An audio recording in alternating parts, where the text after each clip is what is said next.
How much power do we really have to better our situations when our circumstances are poor? Find out next on Because of Winn Dixie.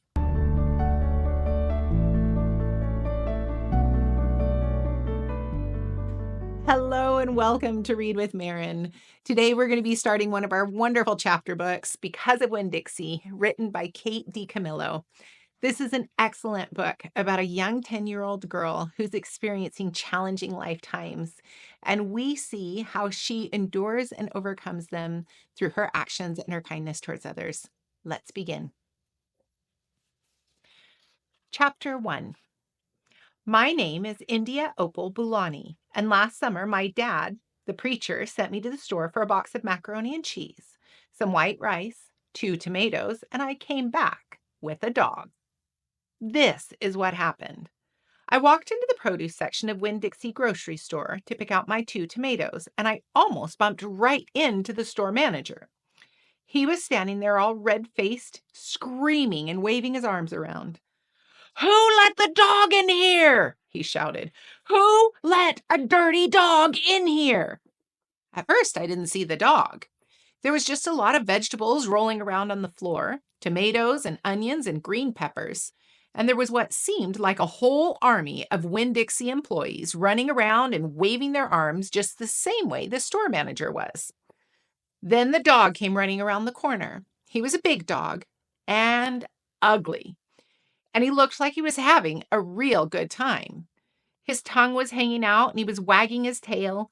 He skidded to a stop and smiled right at me. I had never before in my life seen a dog smile, but that is what he did. He pulled back his lips and showed all his teeth. Then he wagged his tail so hard he knocked some oranges off the display, and they went rolling everywhere, mixing in with the tomatoes and onions and green peppers. The manager screamed, "Somebody grab that dog!" "Hey, come here. Sorry for interrupting, but could you click the like and subscribe button wherever they're at down there? It really helps me to know what kind of books you like. Thanks. Back to the story." The dog went running over to the manager, wagging his tail and smiling. He stood up on his hind legs. You could tell that all he wanted to do was get face to face with the manager and thank him for the good time he was having in the produce department. But somehow he ended up knocking the manager over. And the manager must have been having a bad day because lying there on the floor, right in front of everybody, he started to cry. The dog leaned over him real concerned and licked his face. "Please," said the manager, "somebody call the pound." "Wait a minute," I hollered. "That's my dog. Don't call the pound." All the Winn Dixie employees turned around and looked at me, and I knew I had done something big and maybe stupid too, but I couldn't help it. I couldn't let that dog go to the pound. "Here, boy," I said. The dog stopped licking the manager's face and put his ears up in the air and looked at me, like he was trying to remember where he knew me from. "Here, boy," I said again, and then figured that a dog was probably just like everybody else in the world, that he would want to get called by a name. Only I didn't know what his name was, so I just said the first thing that came into my head. "Here, Winn Dixie." And that dog came trotting over to me, just like he had been doing it his whole life. The manager sat up and gave me a hard stare, like maybe I was making fun of him. "It's his name," I said. "Honest." The manager said, "Don't you know not to bring the dog into the grocery store?" "Yes, sir," I told him. "He got in by mistake. I'm sorry. It won't happen again." "Come on, Winn Dixie," I said to the dog. I started walking, and he followed along behind me as I went out of the produce department and down the cereal aisle and past all the cashiers and out the door. Once we were safe outside, I checked him over real careful, and he didn't look that good. He was big, but skinny. You could see his ribs. And there were bald patches all over him, places where he didn't have any fur at all. Mostly, he looked like a big piece of old brown carpet that had been left out in the rain. "You're a mess," I told him. "I bet you don't belong to anybody." He smiled at me. He did that thing again, where he pulled back his lips and showed his teeth. He smiled so big it made him sneeze. It was like he was saying, "I know I'm a mess. Isn't it funny?" It's hard not to immediately fall in love with a dog who has a good sense of humor. Come on, I told him. Let's see what the preacher has to say about you. And the two of us, me and Winn Dixie, started walking home. Chapter 2. That summer, I found Winn Dixie was also the summer me and Preacher moved to Naomi, Florida, so he could be the new preacher at the Open Arms Baptist Church of Naomi. My daddy is a good preacher and a nice man, but sometimes it's hard for me to think about him as my daddy because he spends so much time preaching or thinking about preaching or getting ready to preach. And so, in my mind, I think of him as the preacher. Before I was born, he was a missionary in India, and that's how I got my first name. But he calls me by my second name, Opal, because that was his mother's name, and he loved her a lot. Anyway, while me and Winn Dixie walked home, I told him how I got my name, and I told him how I had just moved to Naomi. I also told him about the preacher and how he was a good man, even if he was too distracted with sermons and prayers and suffering people to go out to the grocery store. But you know what?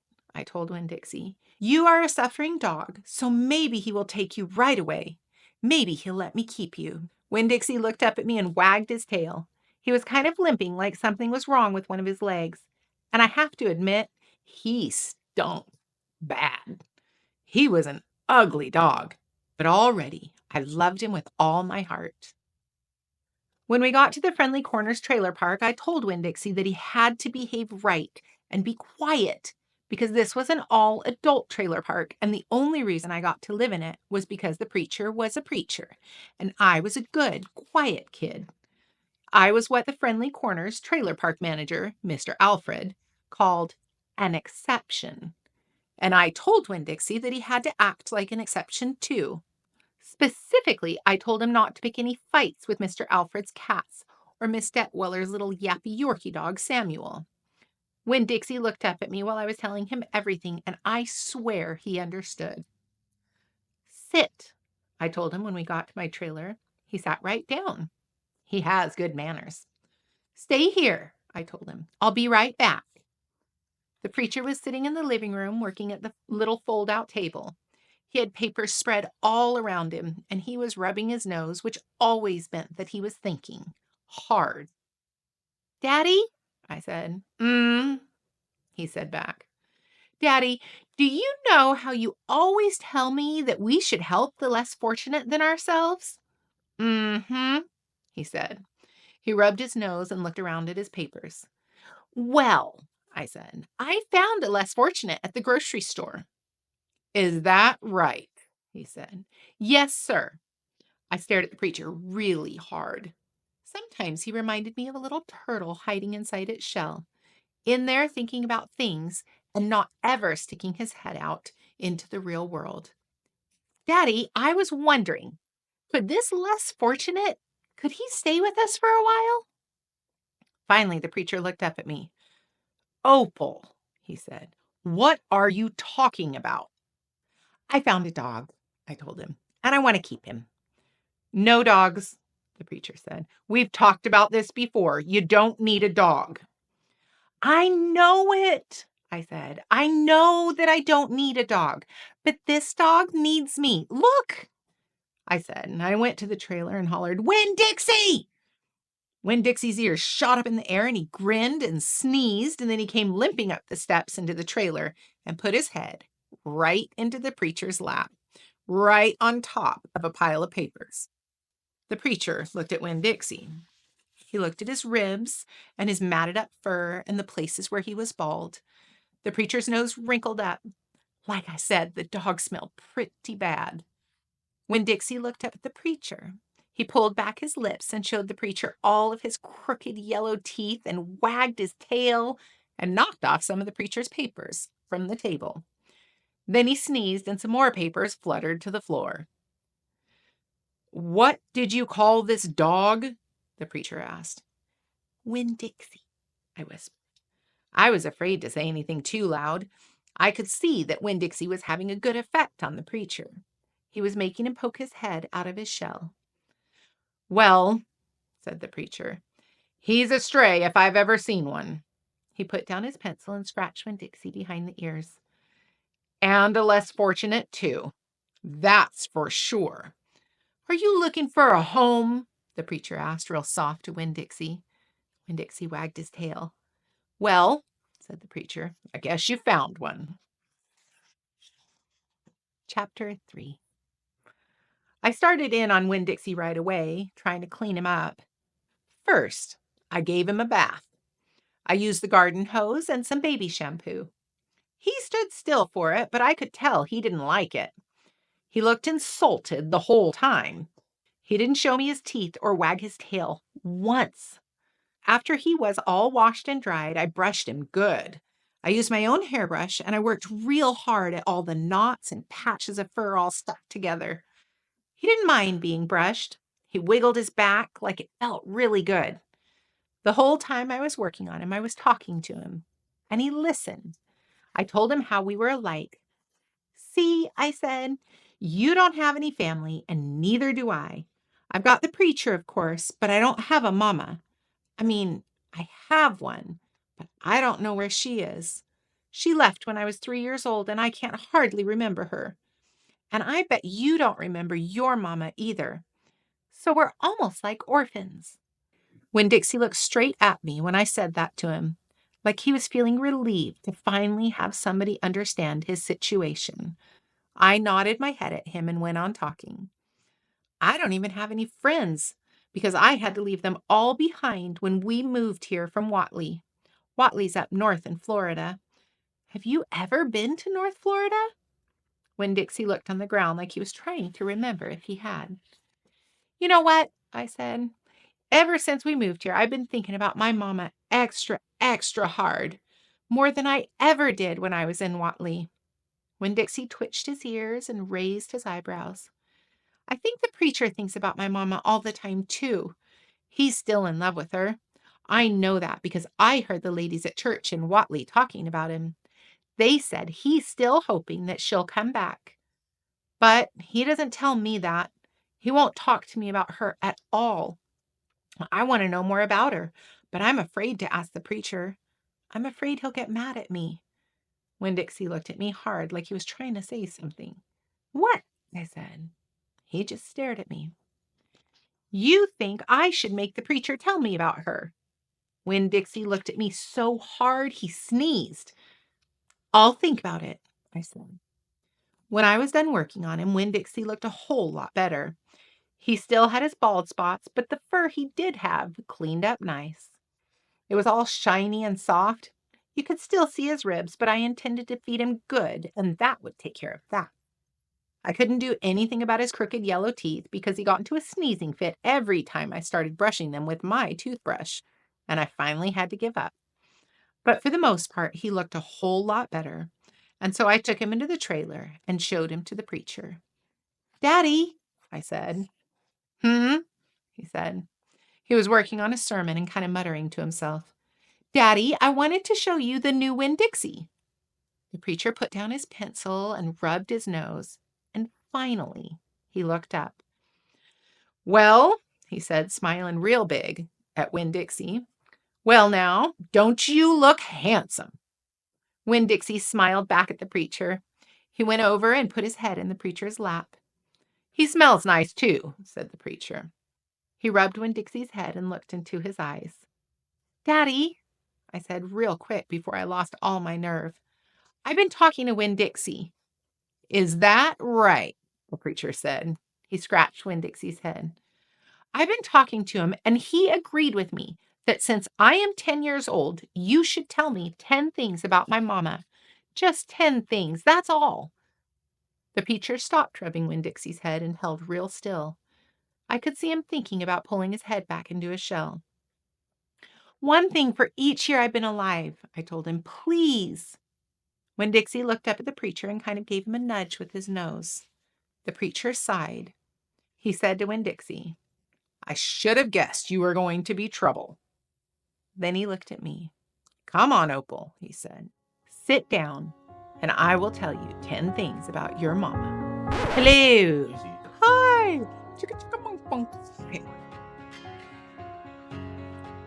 Welcome back. Thanks for joining us. Glad you came. 1, said the preacher. We were sitting on the couch, and Winn Dixie was sitting there between us. Winn Dixie had already decided that he liked the couch a lot. 1, the preacher said again. Winn Dixie looked at him kind of hard. Your mama was funny. She could make just about anybody laugh. 2, she had red hair and freckles. Just like me, I said. Just like you, the preacher nodded. 3, she liked to plant things. She had a talent for it. She could stick a tire in the ground and grow a car. Winn Dixie started chewing on his paw, and I tapped him on the head to make him stop. 4, said the preacher, she could run fast. If you were racing her, you could never let her get a head start because she would beat you for sure. I'm that way too, I said. Back home in Watley, I raced Liam Fullerton and beat him, and he said it wasn't fair because boys and girls shouldn't race each other to begin with. I told him he was just a sore loser. The preacher nodded. He was quiet for a minute. I'm ready for number 5, I told him. 5, she couldn't cook.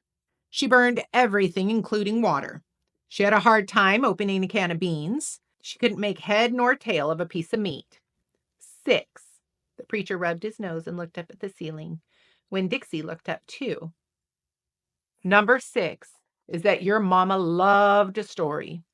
She would sit and listen to stories all day long. She loved to be told a story. She especially liked the funny ones, stories that made her laugh. The preacher nodded his head like he was agreeing with himself. What's number 7? I asked. Let me see, he said. She knew all the constellations, every planet in the nighttime sky, every last one of them. She could name them and point them out, and she never got tired of looking up at them.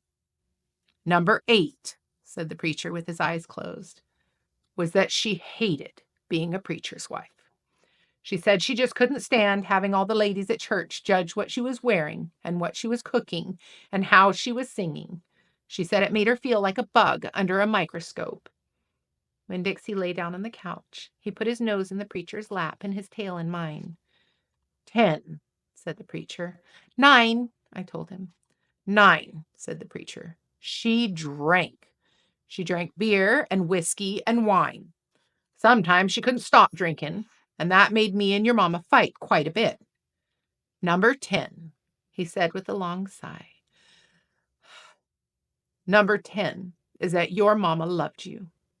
She loved you very much. But she left me, I told him.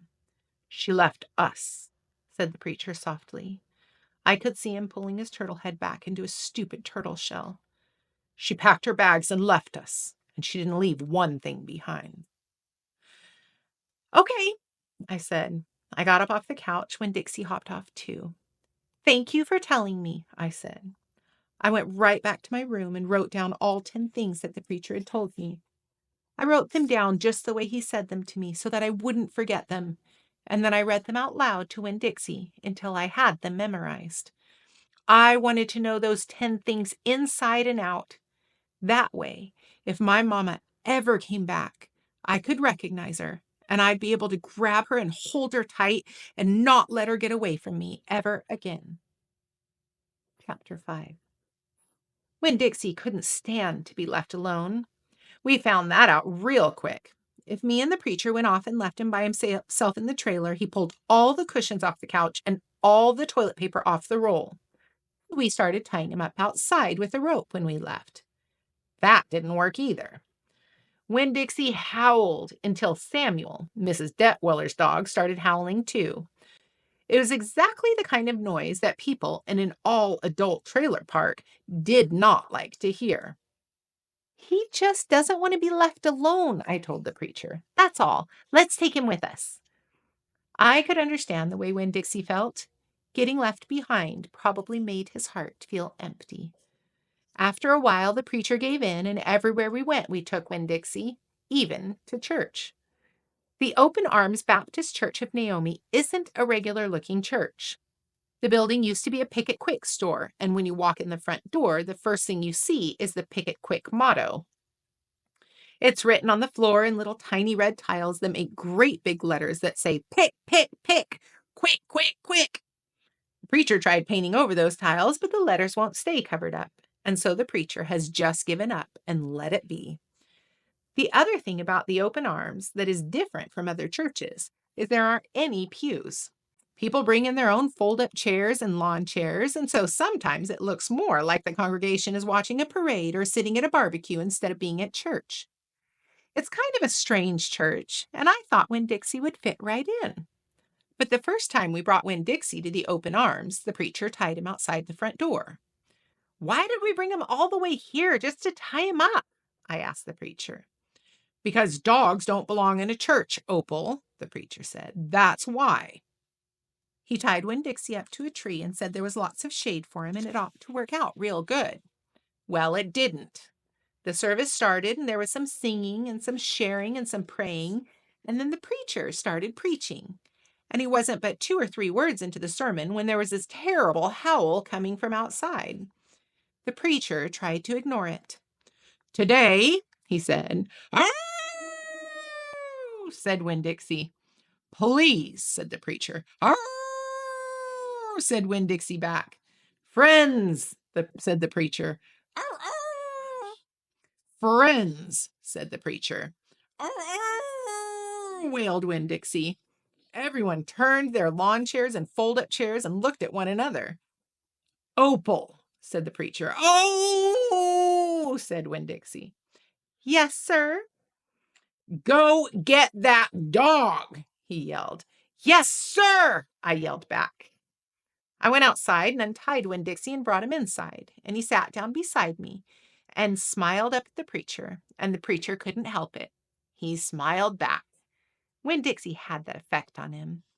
And so the preacher started preaching again. Winn Dixie sat there listening to it, wiggling his ears this way and that, trying to catch all the right words. And everything would have been all right, except that a mouse ran across the floor. The open arms had mice. They were there from when it was a picket quick, and there were lots of good things to eat in the building. And when the picket quick became the Open Arms Baptist Church of Naomi, the mice stayed around to eat all the leftover crumbs from the potluck supper. The preacher kept saying he was going to have to do something about them, but he never did. Because the truth is, he couldn't stand the thought of hurting one, even a mouse.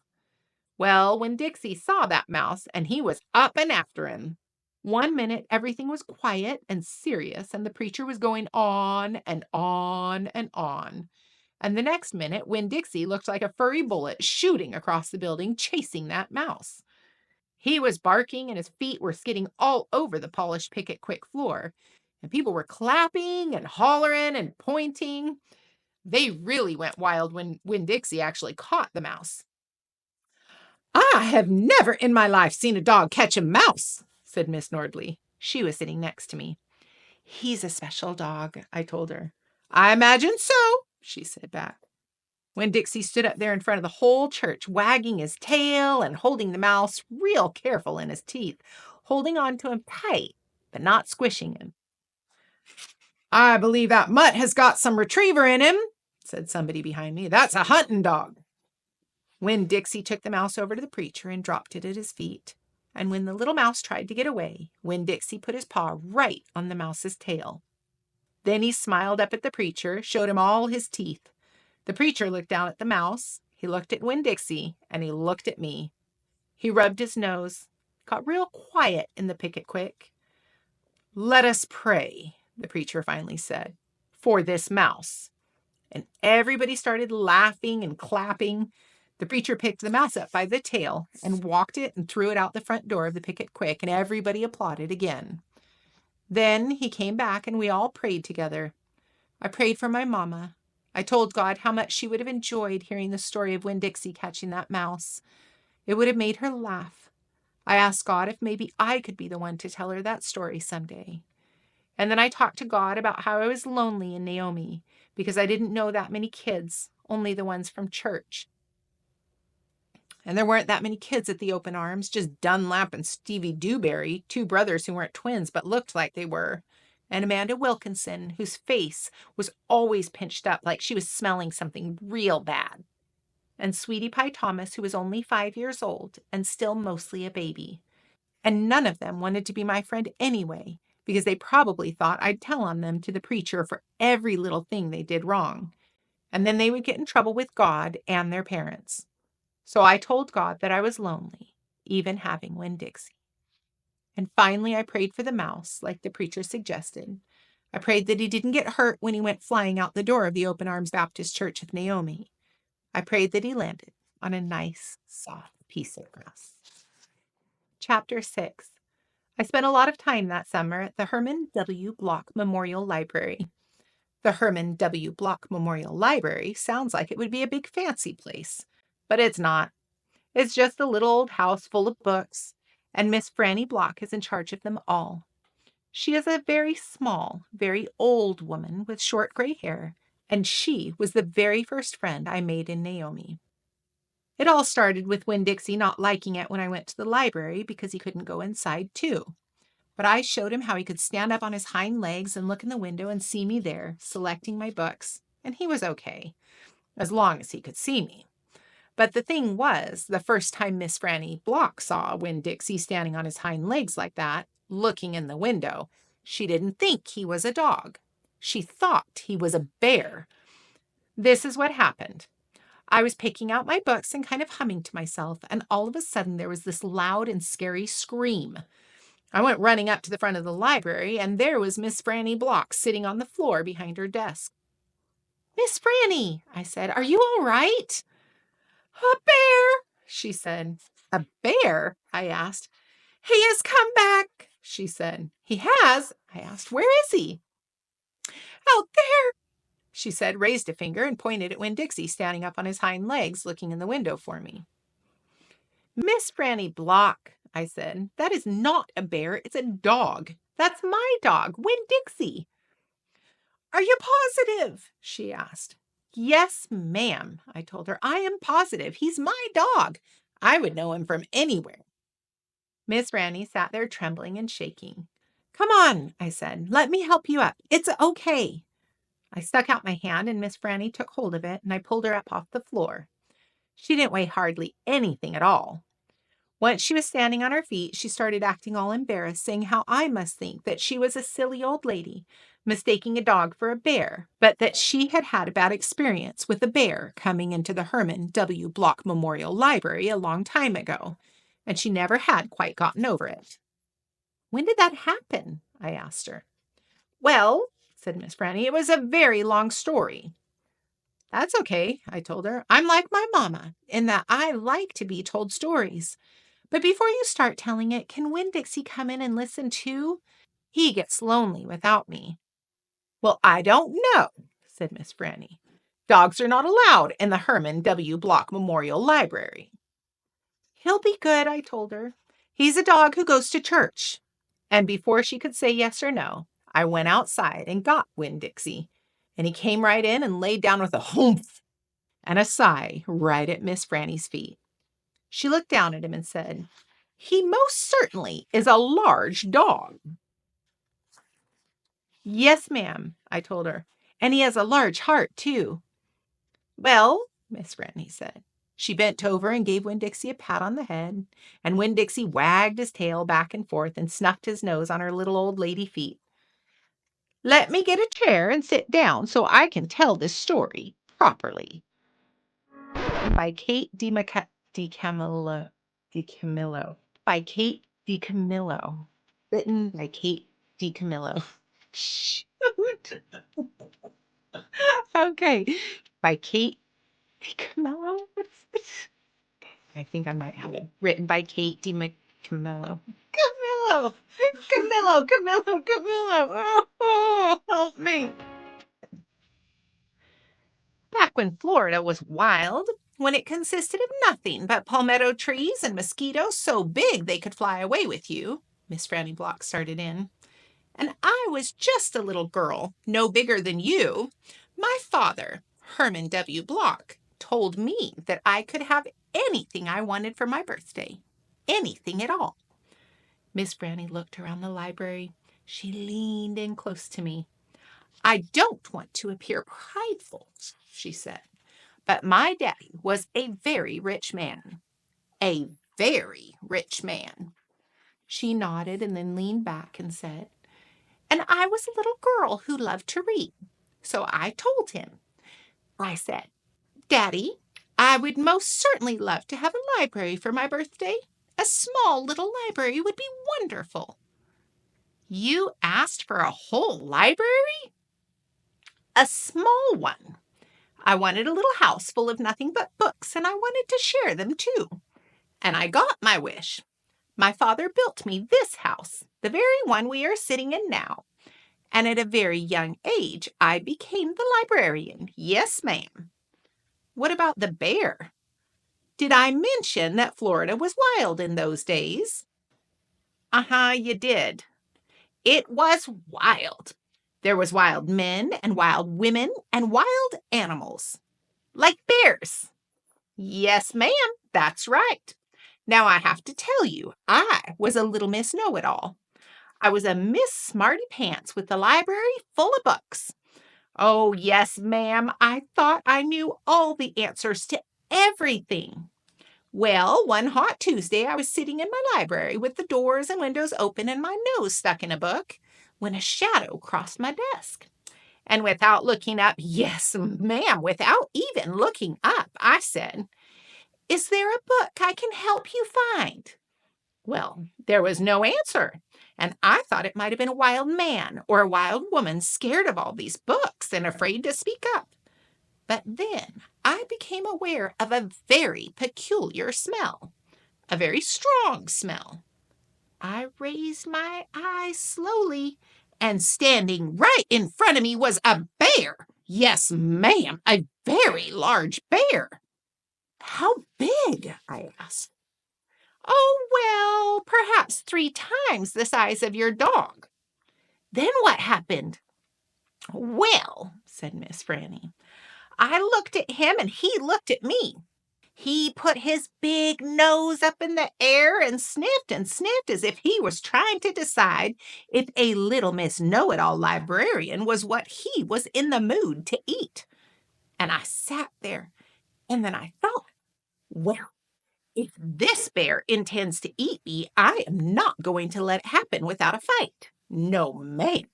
So very slowly and very carefully, I raised up the book I was reading. What book was that? I asked.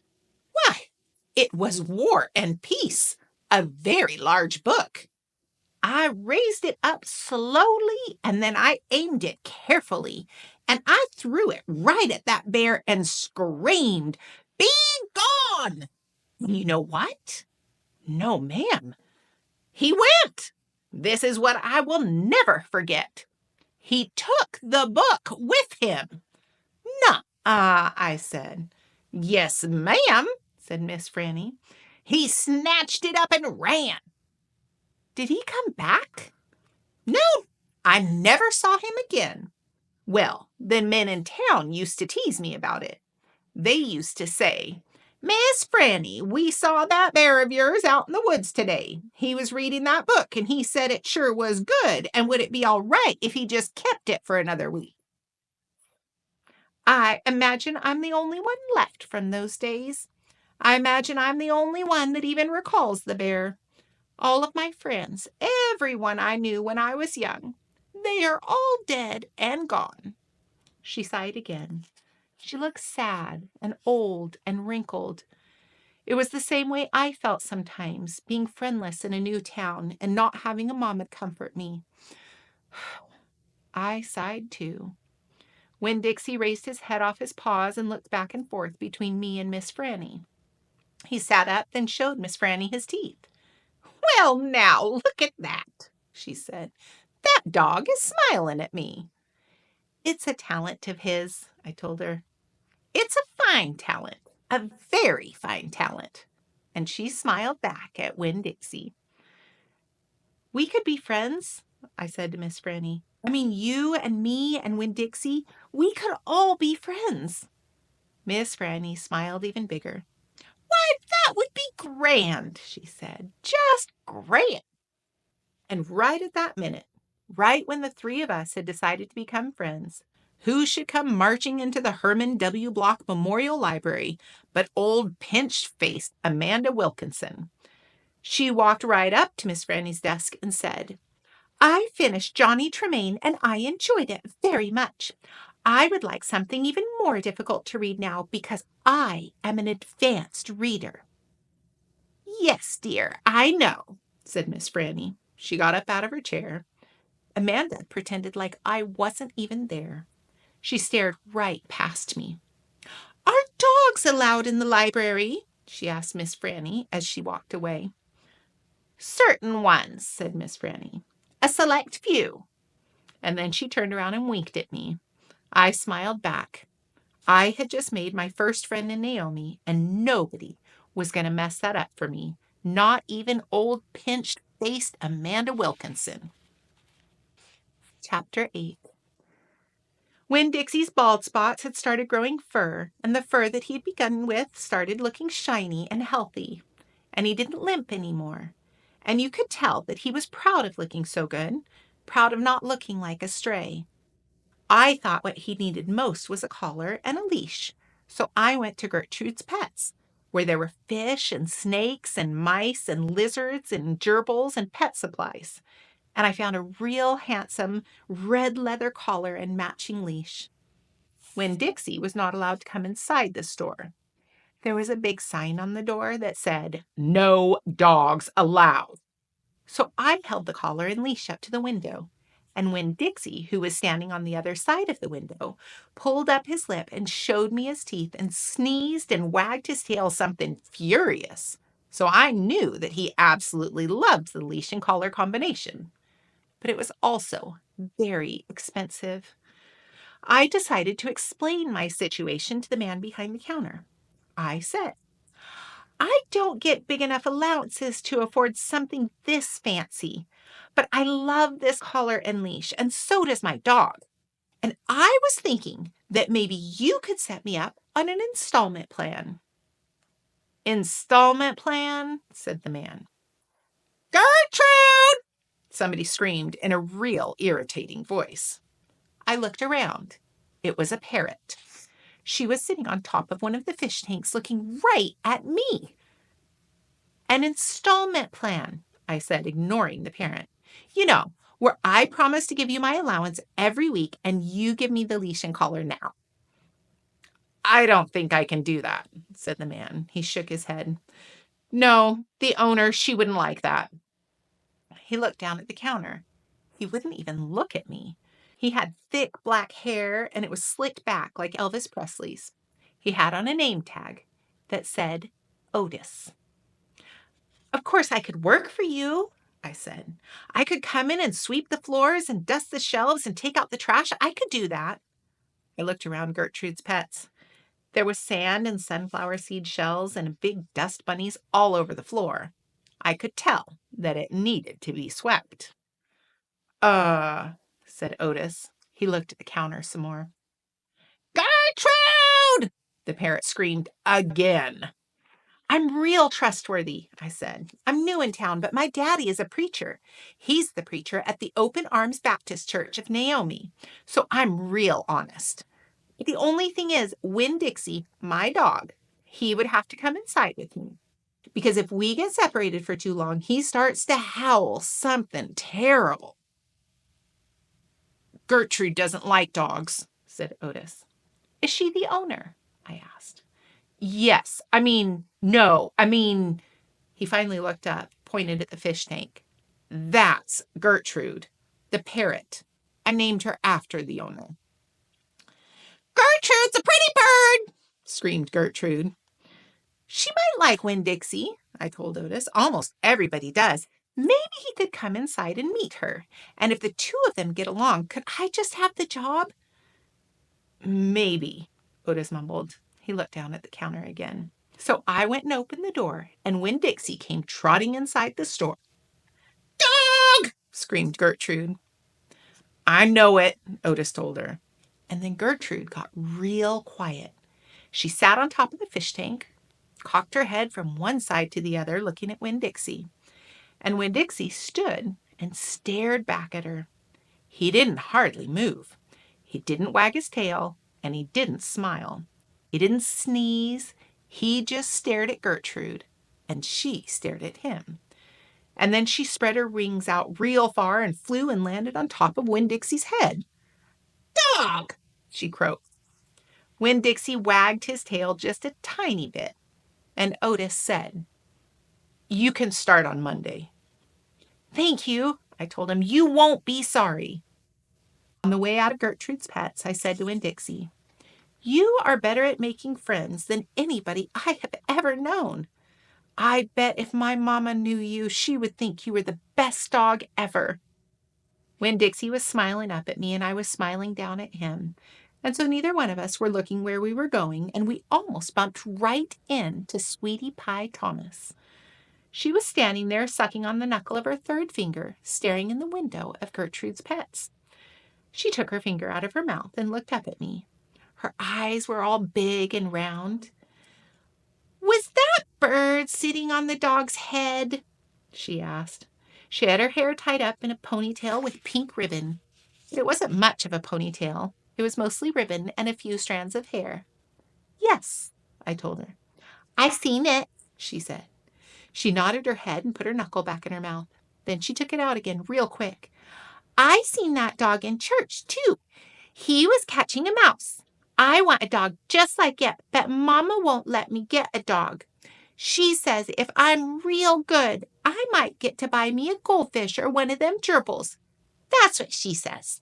Can I pet your dog?" "Sure," I told her. Sweetie Pie stroked Winn Dixie's head so long and serious that his eyes drooped half closed and drool came out of the side of his mouth.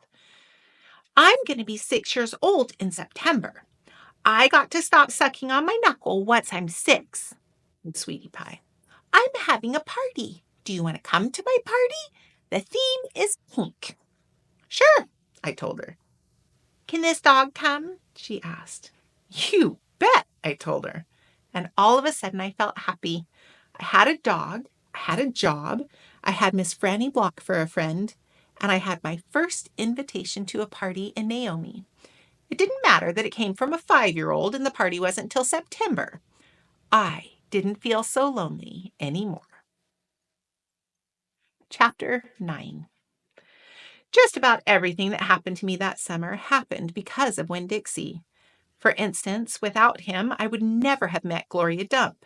He was the one who introduced us. What happened was this. I was riding my bike home from Gertrude's Pets, and Winn Dixie was running along beside me. We went past Dunlap and Steve Dewberry's house, and when Dunlap and Stevie saw me, they got on their bikes and started following me. They wouldn't ride with me, they just rode behind me and whispered things that I couldn't hear. Neither one of them had any hair on his head because their mama shaved their heads every week during the summer, because one time Dunlap got fleas in his hair from their cat Sadie. And now they looked like two identical bald-headed babies, even though they weren't twins. Dunlap was 10 years old like me, and Stevie was 9 and tall for his age. "I can hear you," I hollered back at him. "I can hear what you're saying." But I couldn't. Winn Dixie started to race way ahead of me. "You better watch out," Dunlap hollered. "That dog is headed right for the witch's house." "Winn Dixie," I called, but he kept going faster and hopped a gate and went into the most overgrown jungle of a yard that I had ever seen. "You better go get your dog out of there," Dunlap said. "The witch will eat that dog," Stevie said. "Shut up," I told him. I got off my bike and went up to the gate and hollered, "Winn Dixie, you better come out of there." But he didn't. "She's probably eating him right now," Stevie said. He and Dunlap were standing behind me. "She eats dogs all the time." "Get lost, you bald-headed babies," I said. "Hey," said Dunlap, "that ain't a very nice way for a preacher's daughter to talk." He and Stevie backed up a little bit. I stood there and thought for a minute. I finally decided that I was more afraid of losing Winn Dixie than I was having to deal with a dog-eating witch, so I went through the gate and into the yard. "That witch is going to eat the dog for dinner and you for dessert." "We'll tell the preacher what happened to you," Dunlap shouted after me. But then I was deep in the jungle. There was every kind of thing growing everywhere. There were flowers and vegetables and trees and vines. Winn Dixie, I said. I heard, "This dog sure likes to eat." I went around a really big tree all covered in moss, and there was Winn Dixie. He was eating something right out of the witch's hand. She looked up at me. "This dog sure likes peanut butter," she said. "You can always trust a dog that likes peanut butter." She was old with crinkly brown skin. She had on a big floppy hat with flowers all over it, and she didn't have any teeth, but she didn't look like a witch. She looked nice, and Winn Dixie liked her. I could tell. I'm sorry he got in your garden," I said. "You ain't gotta be sorry. I enjoy a little company." "My name's Opal," I told her. "My name's Gloria Dump," she said. "Ain't that a terrible last name, Dump?" "My last name is Baloney," I said. "Sometimes the kids at school back home in Watley called me lunch meat." Gloria Dump laughed. "What about this dog? What do you call him?" "Winn Dixie," I said. Winn Dixie thumped his tail on the ground. He tried smiling, but it was hard with his mouth full of peanut butter. "Winn Dixie," Gloria Dump said. "You mean like the grocery store?" "Yes, ma'am." "Hooey! That takes the strange name prize of 'em all, don't it?" "Yes, ma'am," I said. "I was just fixing to make myself a peanut butter sandwich. You want one too?" "All right. Yes, please." "Go on and sit down," she said, pointing at a lawn chair with the back all busted out of it. "But sit down careful." I sat down careful, and Gloria Dump made me a peanut butter sandwich on white bread. Then she made one for herself and put in her false teeth to eat it. When she was done, she said to me, "You know, my eyes ain't too good at all. I can't see nothing but the general shape of things. So I gotta rely on my heart. Why don't you go on and tell me everything about yourself so as I can see you with my heart?" And because Winn Dixie was looking up at her like she was the best thing he had ever seen, and because the peanut butter sandwich had been so good, and because I had been waiting for a long time to tell a person everything about me, I did. I just got lost, and I cannot say anything to save my life. Did nothing but.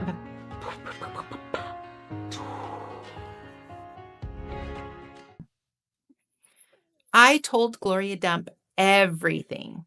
I told her how me and the preacher had just moved to Naomi and how I had to leave all my friends behind.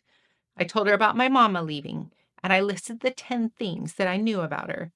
And I explained that here in Naomi, I missed Mama more than I ever had in Watley. I told her about the preacher being like a turtle, hiding all the time inside his shell. I told her about finding Winn Dixie in the produce department and how, because of him, I became friends with Miss Franny and got a job working for a man named Otis at Gertrude's Pets, and I got invited to Sweetie Pie Thomas's birthday party. I even told Gloria Dump how Dunlap and Stevie Dewberry called her a witch. But I told her they were stupid, mean, bald-headed boys, and I didn't believe them. Not for long, anyhow. And the whole time I was talking, Gloria Dump was listening. She was nodding her head and smiling or frowning and saying, "Is that right?" I could feel her listening with all her heart, and it felt good. "You know what?" she said when I was all done. "What?" "Could be that you got more of your mama in you than just red hair and freckles and running fast." "Really?" I said. "Like what?" "Like maybe you got her green thumb. 2 of us could plant something and see how it grows. Test your thumb out." "Okay," I said. What Gloria Dump picked for me to grow was a tree, or she said it was a tree. To me, it looked more like just a plant.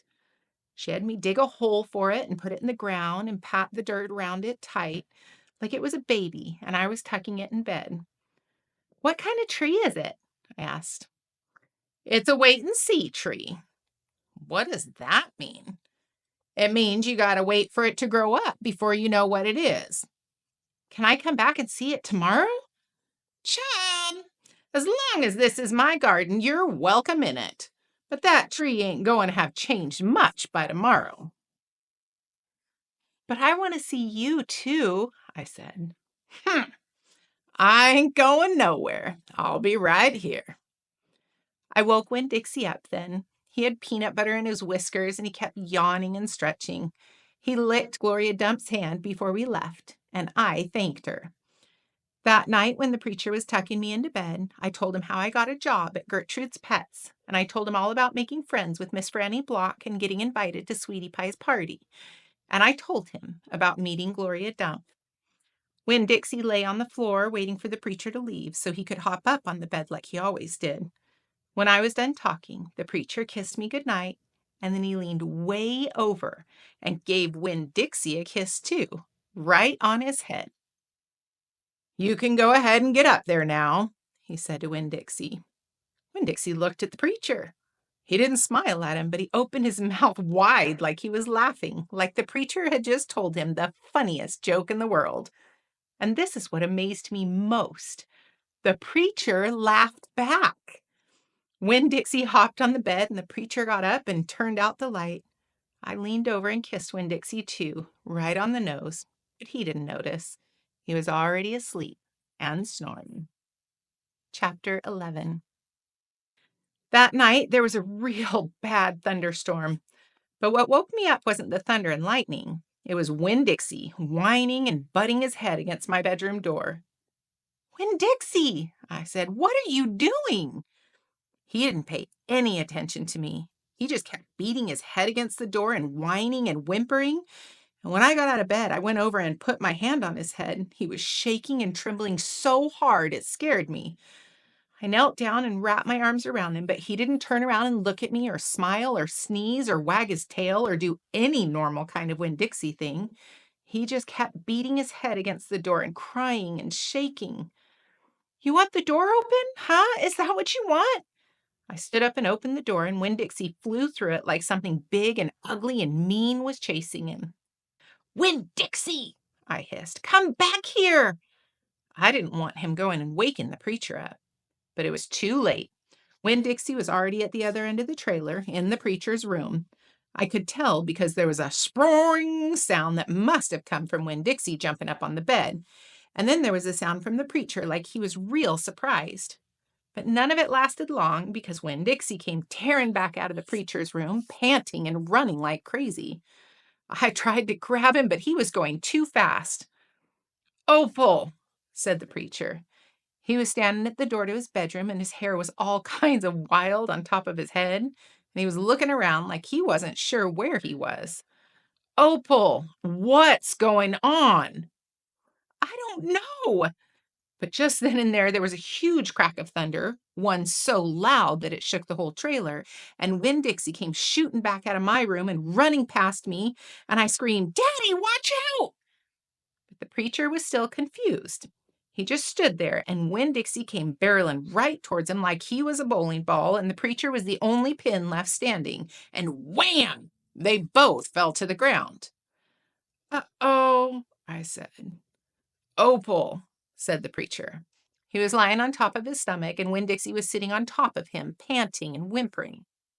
Yes, sir, I said. Opal. Yes, sir, I said a little louder. Do you know what a pathological fear is? No, sir.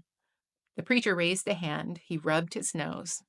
Well, he said after a minute, it's a fear that goes way beyond normal fears. It's a fear you can't be talked out of or reasoned out of. Just then there was another crack of thunder, and Winn Dixie rose straight up in the air like somebody had poked him with something hot. When he hit the floor, he started running. He ran back to my bedroom, and I didn't even try to catch him. I just got out of his way. The preacher lay there on the ground, rubbing his nose. Finally, he sat up. He said, Opal, I believe Winn Dixie has a pathological fear of thunderstorms. And just when he finished his sentence, here came Winn Dixie again, running to save his life. I got the preacher up off the floor and out of the way just in time. There didn't seem to be a thing we could do for Winn Dixie to make him feel better, so we just sat there and watched him run back and forth, all terrorized and panting. And every time there was another crack of thunder, Winn Dixie acted all over again like it was surely the end of the world. "The storm won't last long," the preacher told me, "and when it's over, the real Winn Dixie will come back." After a while, the storm did end. The rain stopped, and there wasn't any more lightning. Finally, the last rumble of thunder went away, and Winn Dixie quit running back and forth and came over to where me and the preacher were sitting and cocked his head like he was saying, "What in the world are you two doing out of bed in the middle of the night?" And then he crept up on the couch with us in a funny way that he has, where he gets on the couch an inch at a time, kind of sliding himself into it, looking off in a different direction like it's all happening by accident. Like he didn't intend to get on the couch, but all of a sudden, there he is. And so the three of us just sat there. I rubbed Winn Dixie's head and scratched him behind the ears the way he liked. And the preacher said, "There are an awful lot of thunderstorms in Florida in the summertime." "Yes, sir," I said. I was afraid that maybe he would say we couldn't keep a dog who went crazy with pathological fear every time there was a crack of thunder. "We'll have to keep an eye on him," the preacher said. He put his arm around Winn Dixie. "We'll have to make sure he doesn't get out in a storm. He might try and run away. We have to make sure to keep him safe." "Yes, sir," I said again. And all of a sudden, it was hard for me to talk. I loved the preacher so much. I loved him because he loved Winn Dixie. I loved him because he was going to forgive Winn Dixie for being afraid. But most of all, I loved him for putting his arm around Winn Dixie like that, like he was already trying to keep him safe. Chapter 12. Me and Winn Dixie got to Gertrude's Pets so early for my first day of work that the closed sign was still in the window. But when I pushed on the door, it swung open, and so we went inside. I was about to call out to Otis that we were there, but then I heard music. It was the prettiest music I had ever heard in my life. I looked around to see where it was coming from, and that's when I noticed that all of the animals were out of their cages. There were rabbits and hamsters and gerbils and mice and birds and lizards and snakes, and they were all just sitting on the floor like they had turned to stone, and Otis was standing in the middle of them. He was playing a guitar, and he had on a skinny, pointy-toed cowboy boots, and he was tapping them while he was playing the music. His eyes were closed, and he was smiling. Winn Dixie got a dreamy kind of look on his face.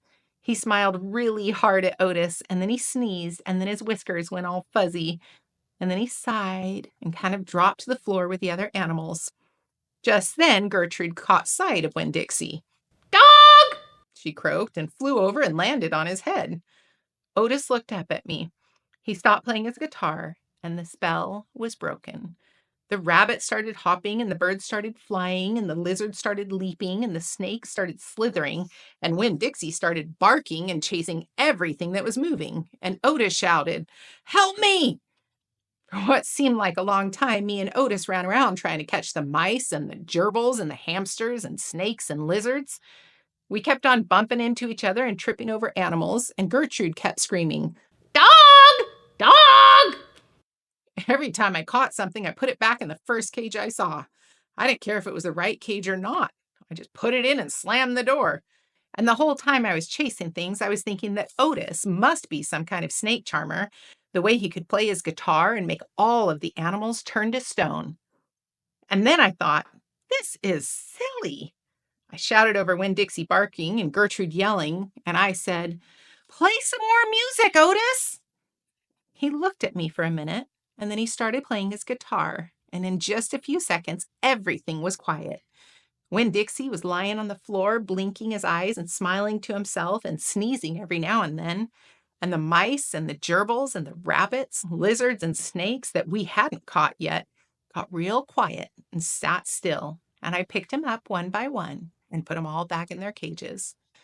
When I was done, Otis stopped playing. He looked down at his boots.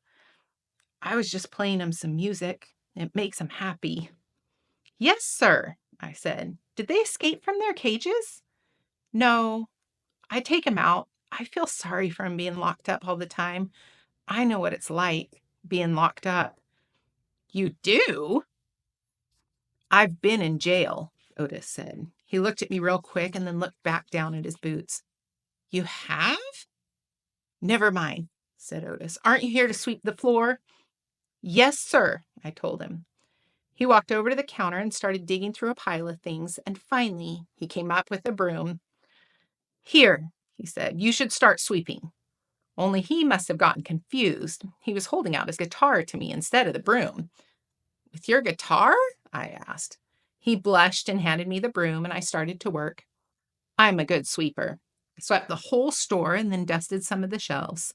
The whole time I worked, Winn Dixie followed me and Gertrude followed him, flying behind him and sitting on his head and his back, croaking real quiet to herself.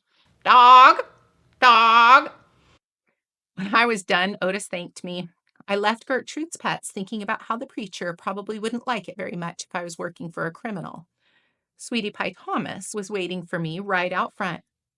"I seen that," she said. She stood there and sucked on her knuckle and stared at me. "Seen what?" I said. "I seen all them animals out of their cages and keeping real still. Is that man magic?" "Kind of," I told her. She hugged Winn Dixie around the neck. "Just like this grocery store dog, huh?" "Right," I said. I started walking, and Sweetie Pie took her knuckle out of her mouth and put her hand in mine. "Are you coming to my birthday party?" "I surely am. The theme is pink." "I know it," I told her. "I gotta go," she said all of a sudden. "I gotta go home and tell my mama what I've seen. I live right down there in that yellow house.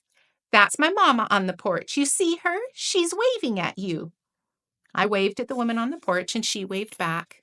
I watched Sweetie Pie run off to tell her mama about Otis being a magic man. It made me think about my mama and how I wanted to tell her the story about Otis charming all the animals. I was collecting stories for her.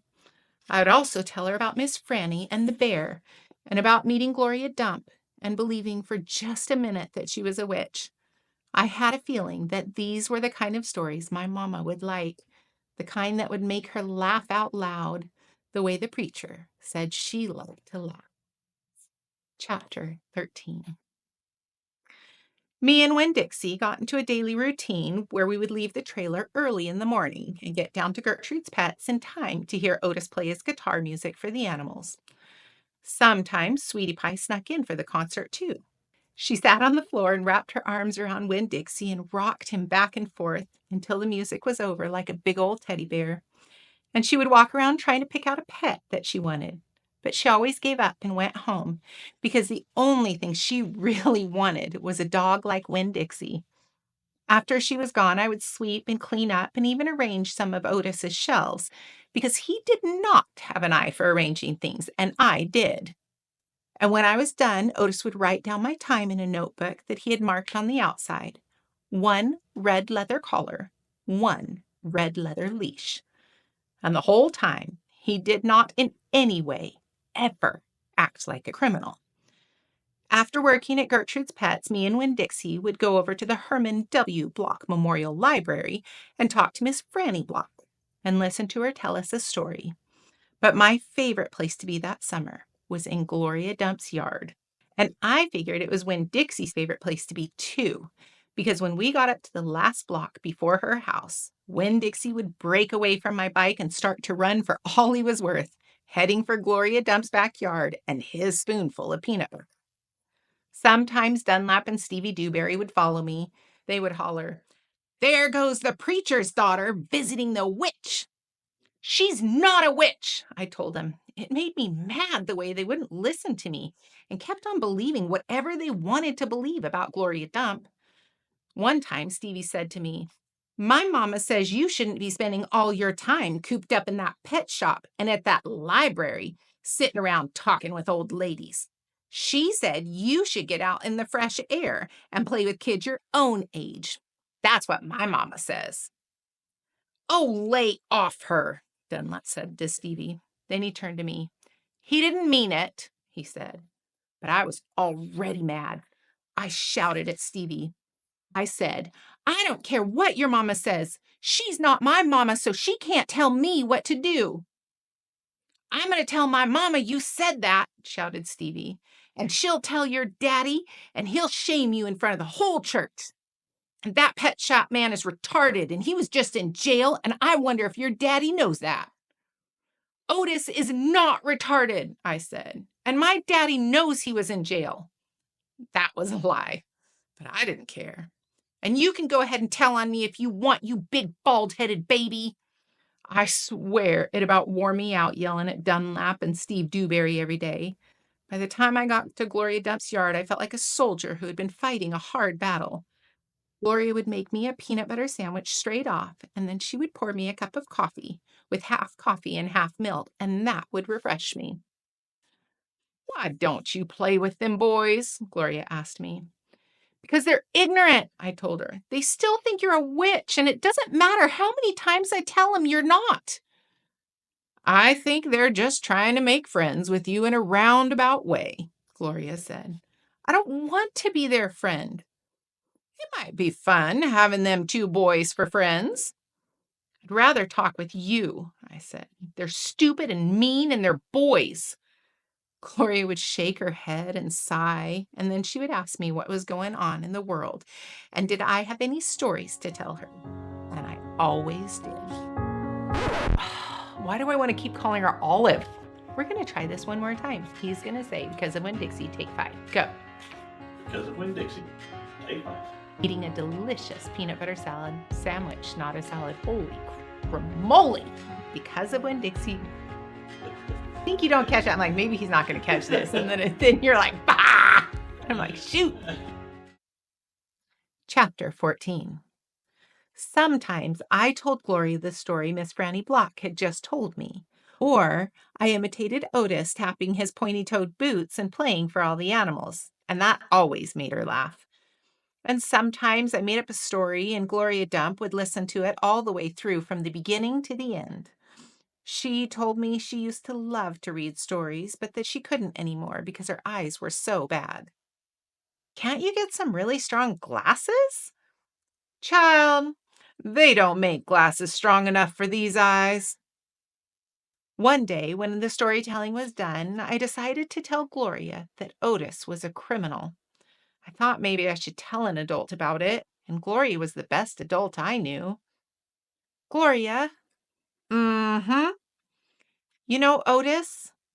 I don't know him, but I know what you tell me about him. Well, he's a criminal. He's been in jail. Do you think I should be afraid of him? What for?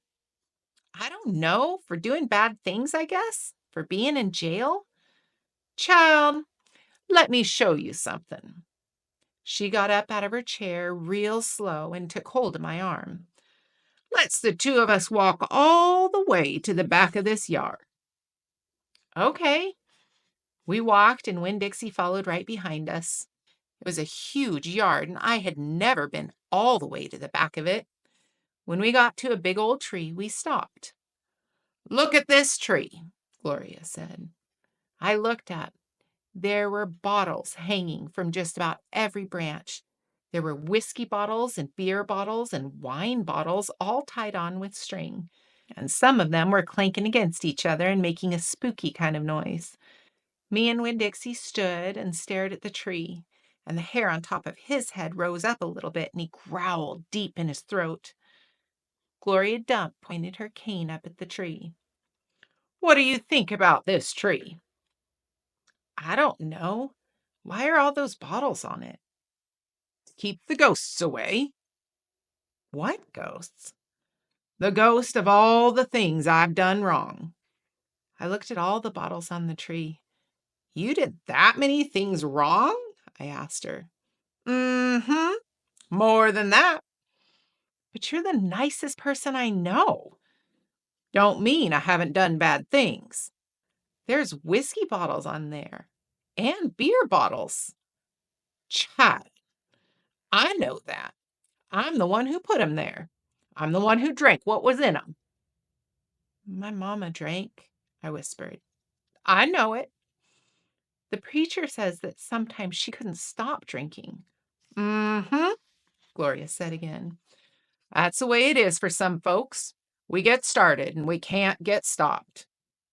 Are you one of those people? Yes, ma'am, I am. But these days I don't drink nothing stronger than coffee. Did the whiskey and the beer and the wine, did they make you do the bad things that are ghosts now? Some of them. Some of them I would have done anyway, with alcohol or without it, before I learned. Learned what? Learned what is the most important thing. What's that? I asked her. It's different for everyone. You find out on your own. But in the meantime, you've got to remember, and you can't always judge people by the things they've done. You got to judge them by what they're doing now. You judge Otis by the pretty music he plays and how kind he is to them animals, because that's all you know about him right now. All right? Yes, ma'am. And them Dewberry boys, you try not to judge them too harsh either, all right? All right, I said. All right, then, said Gloria Dump, and she turned and started walking away. Winn Dixie nudged me with his wet nose and wagged his tail. When he saw I wasn't going, he trotted after Gloria. I stayed where I was, and I studied the tree. I wondered if my mamma, wherever she was, had a tree full of bottles.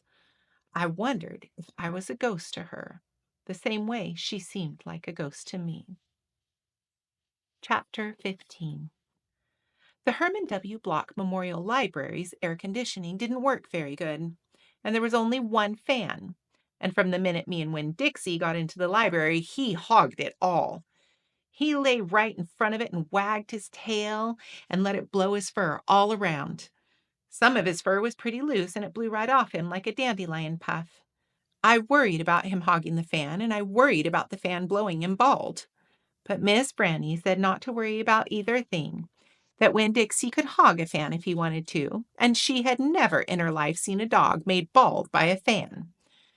Sometimes, when Miss Franny was telling a story, she would have a fit. They were small fits, and they didn't last long, but what happened was she would forget what she was saying. She would just stop and start to shake like a little leaf. And when that happened, Winn Dixie would get up from the fan and sit right at Miss Franny Block's side. He would sit up tall, protecting her, with his ears standing straight up on his head like soldiers. And when Miss Franny stopped shaking and started talking again, Winn Dixie would lick her hand and lie back down in front of the fan. Whenever Miss Franny had one of her fits, it reminded me of Winn Dixie in a thunderstorm. There were a lot of thunderstorms that summer, and I got real good at holding on to Winn Dixie whenever they came. I held on to him and comforted him and whispered to him and rocked him, just the same way he tried to comfort Miss Franny when she had her fits. Only I held on to Winn Dixie for another reason, too. I held on to him tight so he wouldn't run away.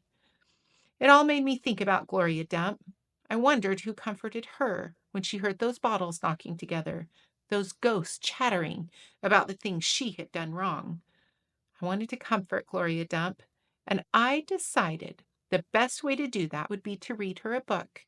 Read it to her loud enough to keep the ghosts away. And so I asked Miss Franny. I said, Miss Franny, I've got a grown-up friend whose eyes are going on her, and I would like to read her a book out loud. Do you have any suggestions? Suggestions? Miss Franny said. Yes, ma'am, I have suggestions. Of course I have suggestions. How about Gone with the Wind? What's that about? I asked her. Why, said Miss Franny, it's a wonderful story about the Civil War. The Civil War? I said. Do not tell me that you have never heard of the Civil War. Miss Franny Block looked like she was going to faint. She waved her hand in front of her face. I know about the Civil War, I told her. That was the war between the South and the North over slavery. Slavery, yes, said Miss Franny. It was also about the states' rights and money. It was a terrible war. My great-grandfather fought in that war. He was just a boy. Your great-grandfather? Yes, ma'am. Littmus W. Block. Now there's a story. Winn Dixie yawned real big and lay down on his side with a thump and a sigh. I swear he knew that phrase, "Now there's a story." And he knew it meant we weren't going anywhere anytime real soon. "Go ahead and tell it to me, Miss Franny," I said, and I sat down cross-legged next to Winn Dixie. I pushed him and tried to get him to share the fan, but he pretended he was asleep, and he wouldn't move. I was all settled in and ready for a good story when the door banged and pinched-faced Amanda Wilkinson came in. Winn Dixie sat up and he stared at her. He tried out a smile on her, but she didn't smile back, so he laid down again. "I'm ready for another book," Amanda said, slamming her book down on Miss Franny's desk. "Well," said Miss Franny, "maybe you wouldn't mind waiting. I'm telling India Opal a story about my great-grandfather. You are, of course, more than welcome to listen. It'll just be a minute." Amanda sighed, a real big, dramatic sigh, and stared past me. She pretended like she wasn't interested, but we could tell she was. "Come sit over here," Miss Franny said. "I'll stand, thank you," said Amanda. "Suit yourself. Now, where was I? Oh, yes, Littmus. Littmus W. Block. Chapter 16. Littmus W. Block was just a boy when the firing at Fort Sumter occurred," Miss Franny Block said as she started in on her story. "Fort Sumter?" I asked. "It was the firing on Fort Sumter that started the war." "Oh, okay," I shrugged. "Well, Littmus was 14 years old. He was strong and big, but he was still just a boy. His daddy, Artley W. Block, had already enlisted, and Littmus told his mama that he could not stand by and let the South get beat. So he went on to fight, too." Miss Franny looked around the library, and then she whispered, "Men and boys, they always want to fight. They're always looking for a reason to go to war. It's the saddest thing. They have this abiding notion that war is fun, and no history lesson will convince them differently. Anyway, Littmus went and enlisted. He lied about his age. Yes, ma'am. Like I said, he was a big boy, and the army took him, and Littmus went off to war just like that. Left behind his mother and his 3 sisters. He went off to be a hero. But soon he found out the truth." Miss Franny closed her eyes and shook her head. "What truth?" I asked her. "Why, that war is hell. Pure hell." "Hell is a cuss word," said Amanda. I stole a look at her. Her face was pinched up even more than usual. "War," said Miss Franny with her eyes closed still, "should be a cuss word, too." She shook her head and opened her eyes. She pointed at me, and then she pointed at Amanda. "You, neither of you can imagine." "No, ma'am," Amanda and me said exactly at the same time. We looked real quick at each other and then back at Miss Franny. "You cannot imagine. Littmus was hungry all the time, and he was covered with all manner of vermin, fleas, and lice. And in the winter he was so cold he thought for sure he would freeze to death. And in the summer, why, there's nothing worse than war in the summertime. It stinks so. And the only thing that made Littmus forget that he was hungry and itchy or hot and cold was that he was being shot at. And he got shot at quite a bit. And he was nothing more than a child." "Did he get killed?" I asked Miss Franny. "Good grief," said Amanda, and rolled her eyes. "Now, Opal," Miss Franny said, "I wouldn't be standing in this room and telling the story if he was killed. I wouldn't exist. No, ma'am. He had to live. But he was a changed man. Yes, ma'am, a changed man. He walked back home when the war was over. He walked from Virginia all the way back to Georgia. He didn't have a horse. Nobody had a horse except for the Yankees. He walked, and when he got home, there was no home there." "Where was it?" I asked her. I didn't care if Amanda thought I was stupid. I wanted to know. Why? Miss Franny shouted so loud that Winn Dixie and Amanda Wilkinson and me all jumped. The Yankees burned it. Yes, ma'am, burned it to the ground. What about his sisters? Amanda asked. She moved around the desk and came and sat on the floor. She looked up at Miss Franny. What happened to them? Dead. Dead of typhoid fever. Oh, no, Amanda said in a real soft voice. And his mama? I whispered. Dead too. And his father? Amanda asked. What happened to him? He died on the battlefield. Littmus was an orphan? I asked. Yes, ma'am, said Miss Franny Block. Littmus was an orphan. This is a sad story, I told Miss Franny. It sure is, said Amanda. I was amazed that she and I were agreeing on something. I'm not done yet, Miss Franny said. When Dixie started to snore and I nudged him with my foot to try and make him quit. I wanted to hear the rest of the story. It was important to me to hear how Littmus survived after losing everything he loved. No, you have to do it again because I'm in a mood.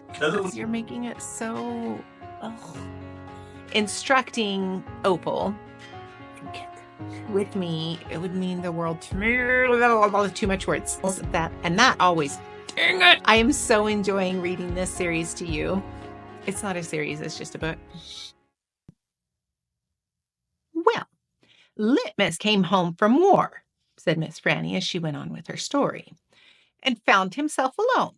And he sat down on what used to be the front step of his house, and he cried and cried. He cried just like a baby. He missed his mama, and he missed his daddy, and he missed his sisters, and he missed the boy that he used to be. When he finally finished crying, he had the strangest sensation. He felt like he wanted something sweet. He wanted a piece of candy. He hadn't had a piece of candy in years. And it was right then that he made a decision. Yes, ma'am. Littmus W. Block figured the world was a sorry affair and that it had enough ugly things in it. And what he was going to do was concentrate on putting something sweet into it. He got up and he started walking. He walked all the way to Florida, and the whole time he was walking, he was planning. Planning what? I asked. Why, planning the candy factory. Did he build it? Of course he did, and it's still standing out on Fairville Road. That old building, said Amanda. That big spooky one? It's not spooky, said Miss Franny. It was the birthplace of the family fortune. It was there that my great-grandfather manufactured the Littmus Lozenge, a candy that was famous the world over. I've never heard of it, said Amanda. Me neither. Well, they aren't made anymore. The world, it seems, has lost its appetite for the Littmus Lozenge, but I still happen to have a few. She opened the top drawer of her desk. It was full of candy. She opened the drawer below that. It was full of candy, too. Miss Franny Block's whole desk was full of candy. Would you care for a Littmus Lozenge? She asked Amanda and me. Yes, please, said Amanda. Sure. Can I have one for Winn Dixie, too? I asked. I have never known a dog that cared for hard candy, but he is welcome to try one. Miss Franny gave Amanda one Littmus Lozenge and me too. I unwrapped one and held it out to Winn Dixie. He sat up and sniffed it and wagged his tail and took the candy from between my fingers real gentle. He tried to chew on it, and when that didn't work, he just swallowed the whole thing in one big gulp. Then he wagged his tail at me and laid back down. I ate my Littmus Lozenge slow. It tasted good. It tasted like root beer and strawberry and something else that I don't have a name for. Something that made me feel kind of sad. I looked over at Amanda. She was sucking on her candy and thinking hard. Do you like it? Miss Franny asked me. Yes, ma'am, I told her. What about you, Amanda? Do you like the Littmus lozenge? Yes, ma'am. But it kind of makes me think of things I feel sad about. I wondered what in the world Amanda Wilkinson had to feel sad about. She wasn't new to town. She had a mama and a daddy. I'd seen 'em with her in church. There's a secret ingredient in there, Miss Franny said. I know it, I told her. I can taste it. What is it? Sorrow. Not everybody can taste it. Children especially seem to have a hard time knowing it's there. I can taste it, I said. Me too, said Amanda. Well, then, Miss Franny said, you've probably both had your share of sadness. I had to move away from Watley and leave all of my friends, I said. This is one sadness I've had. And Dunlap and Stevie Dewberry are always picking on me. That's another sadness. And the biggest one, my biggest sadness, is that my mama left me when I was still small, and I can hardly remember her. I keep hoping that I'll get to meet her and tell her some stories.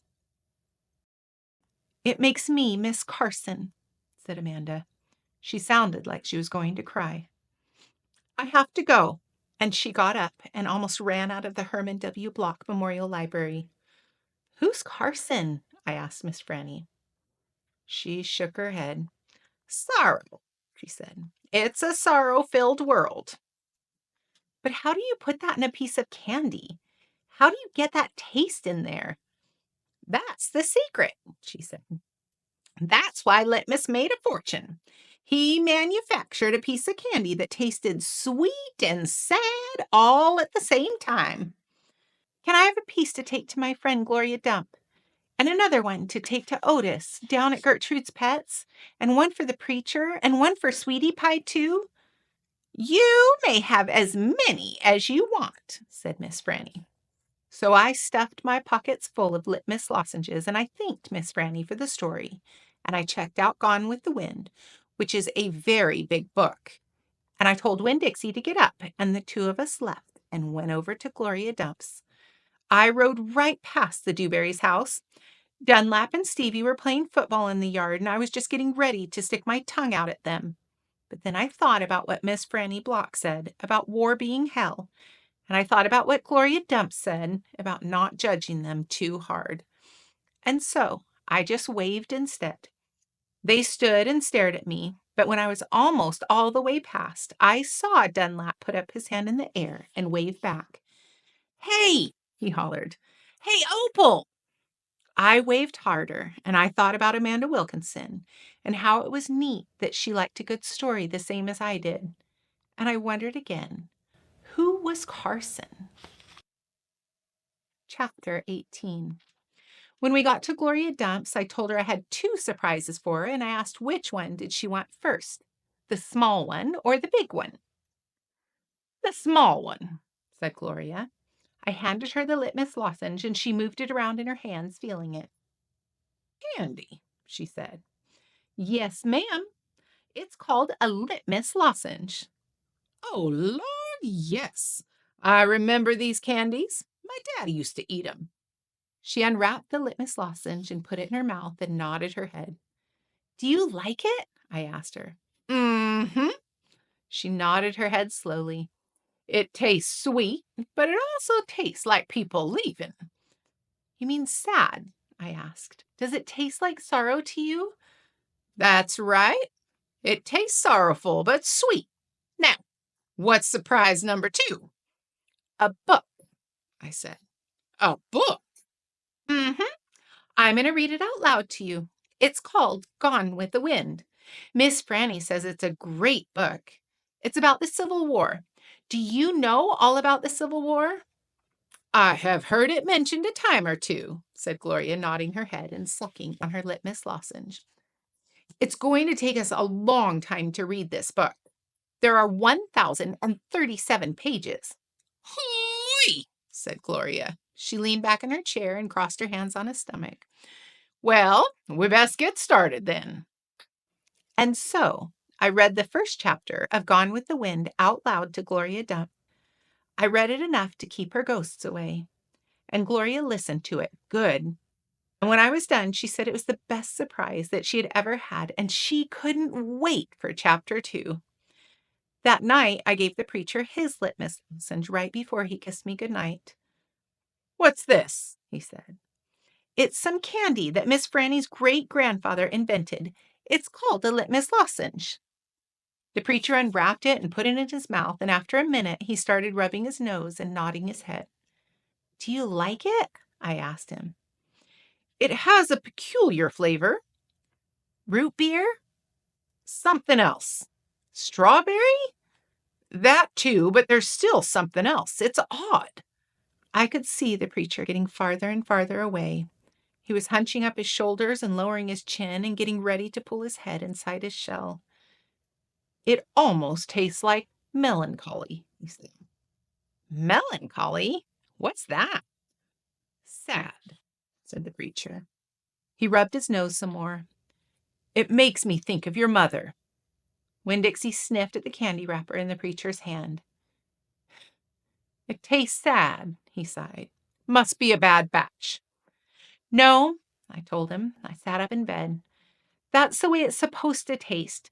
Littmus came back from war and his whole family was dead. His daddy died fighting, his mama and sisters died from a disease, and the Yankees burned down his house. And Littmus was sad, very sad, and what he wanted more than anything in the whole world was something sweet.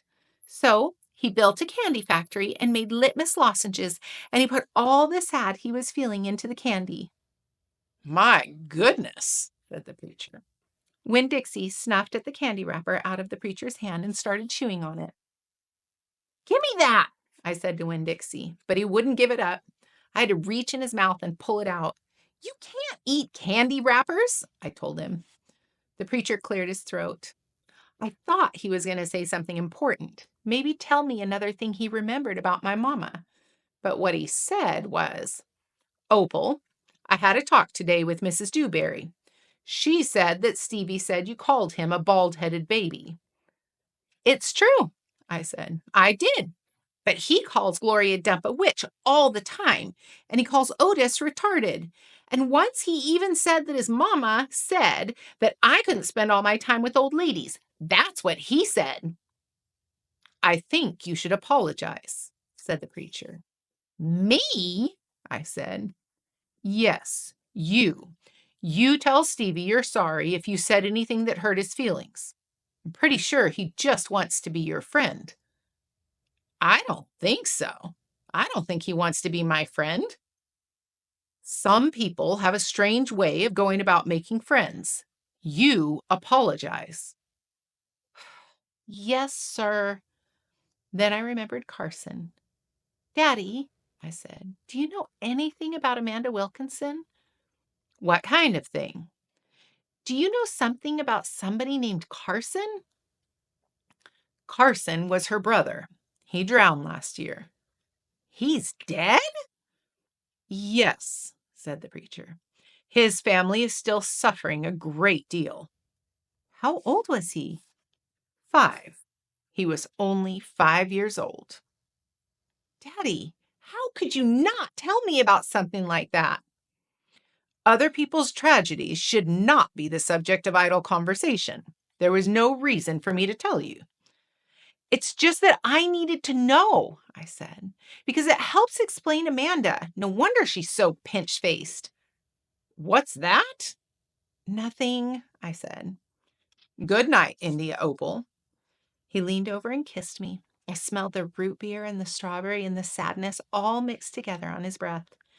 He patted Winn Dixie on the head and got up and turned off the light and closed the door. I didn't go to sleep right away. I lay there and I thought how life was like a Littmus lozenge, how the sweet and the sad were all mixed up together, and how hard it was to separate them out. It was confusing. "Daddy!" I shouted. After a minute, he opened the door and raised his eyebrows at me. "What was that word you said? The word that meant sad?" "Melancholy." "Melancholy," I repeated. I liked the way it sounded, like there was music hidden somewhere in it. "Good night now," the preacher said. "Good night," I told him back. I got up out of bed and unwrapped a Littmus lozenge and sucked on it hard and thought about my mama leaving me. That was a melancholy feeling. And then I thought about Amanda and Carson, and that made me feel melancholy too. Poor Amanda and poor Carson.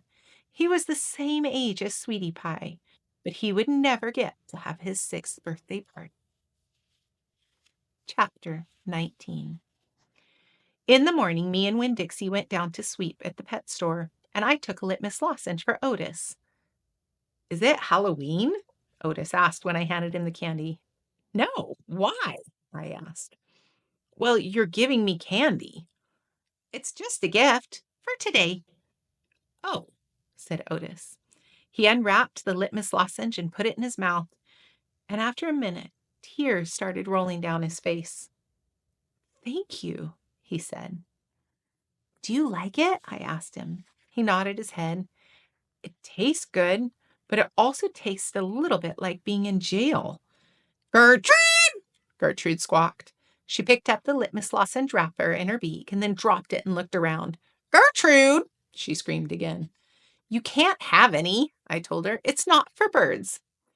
Then, real quick before I lost my nerve, I said, Otis, what were you in jail for? Are you a murderer? No, ma'am, he said. Are you a burglar?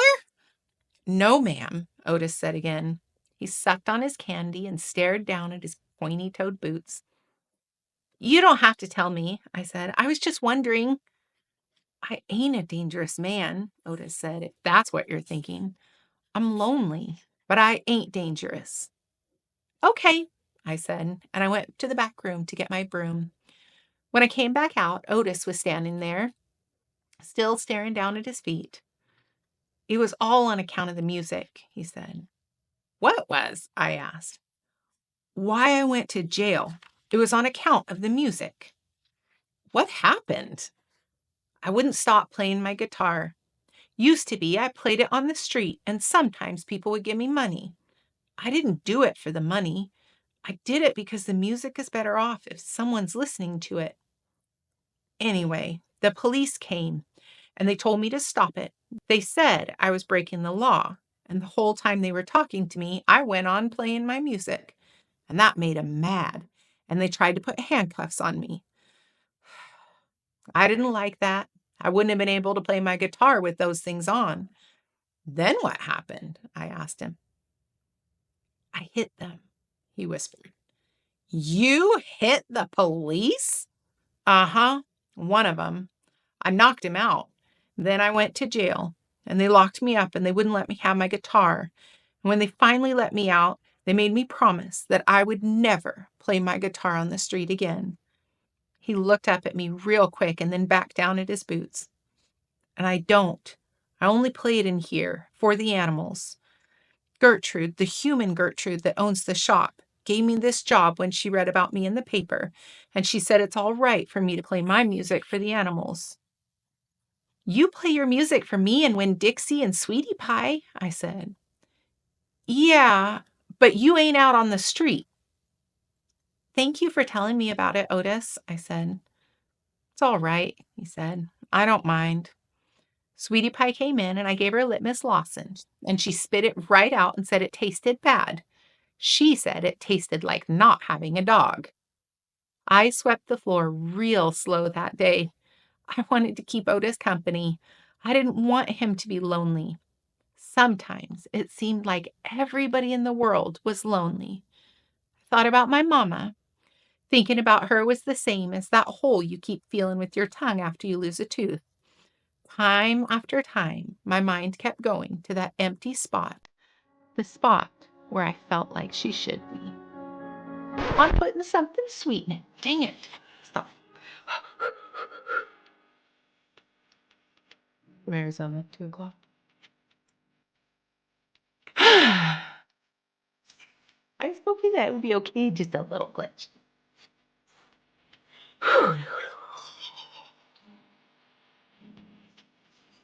Okay, I'm ready. When I told Gloria Dump about Otis and how he got arrested, she laughed so hard she had to grab hold of her false teeth so they wouldn't fall out of her mouth. "Ooh-wee," she said when she was finally done laughing. "That sure is some dangerous criminal." "He's a lonely man," I told her. "He just wants to play his music for somebody." Gloria wiped her eyes with the hem of her dress. "I know it, sugar," she said. "But sometimes things are so sad they just got to be funny." "You know what else?" I said, still thinking about sad things. "That girl I told you about, the pinch-faced one, Amanda?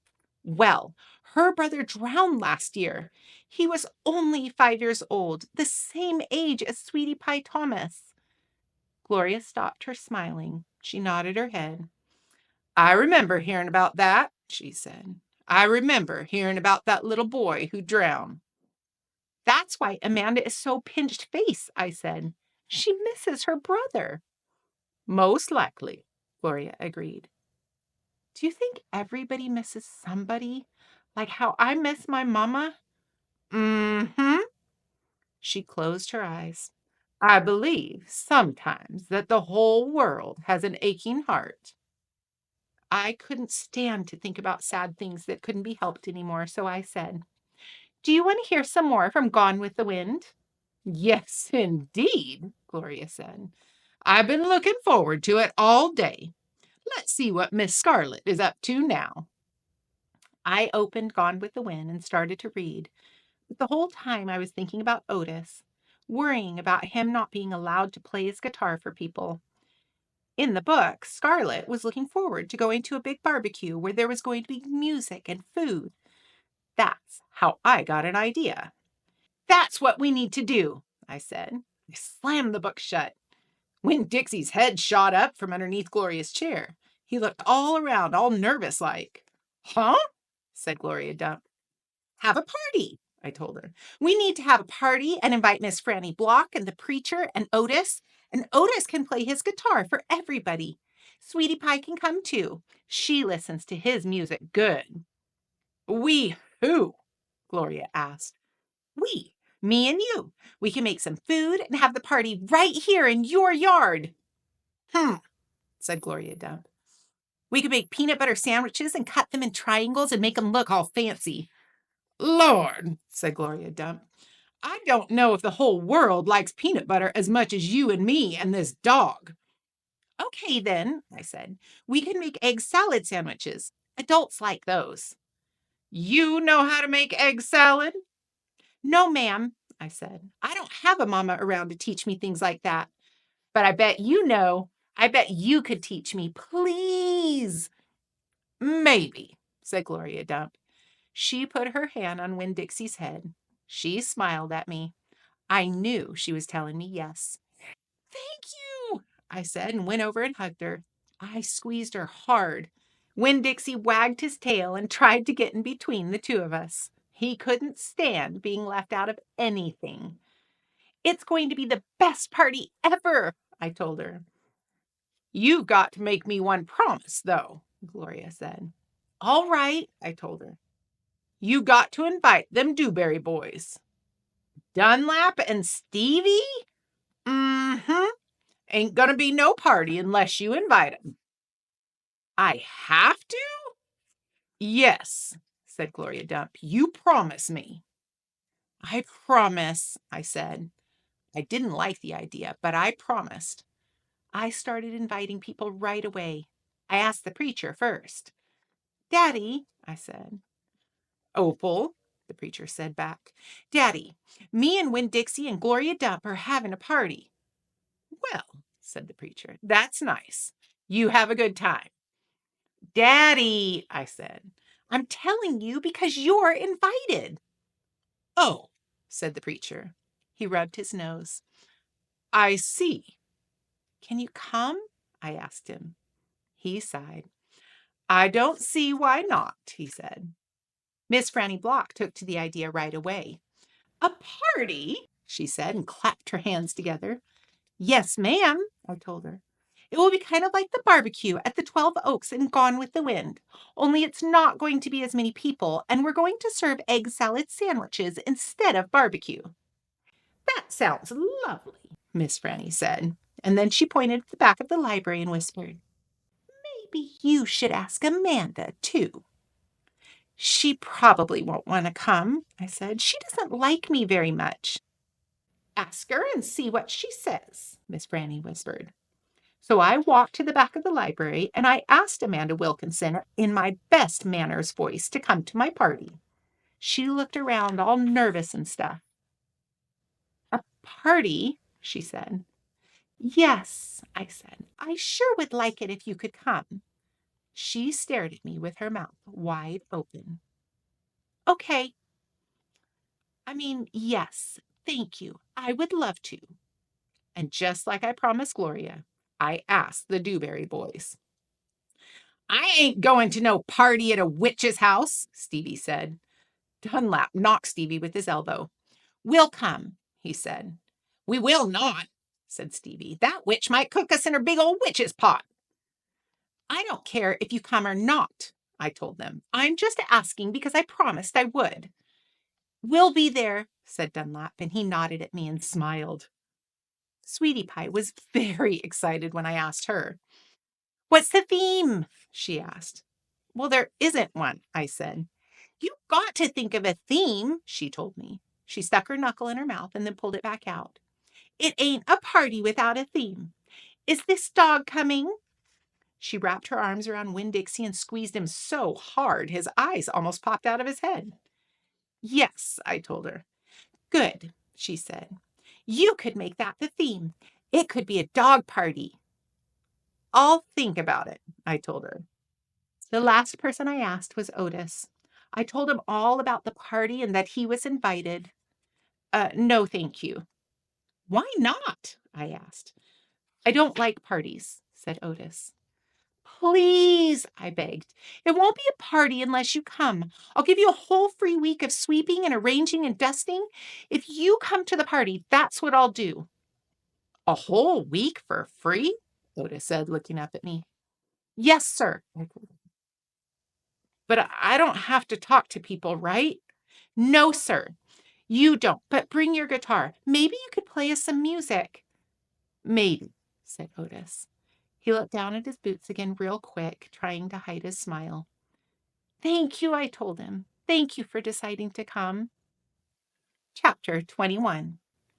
After I got Otis convinced to come, the rest of getting ready for the party was easy and fun.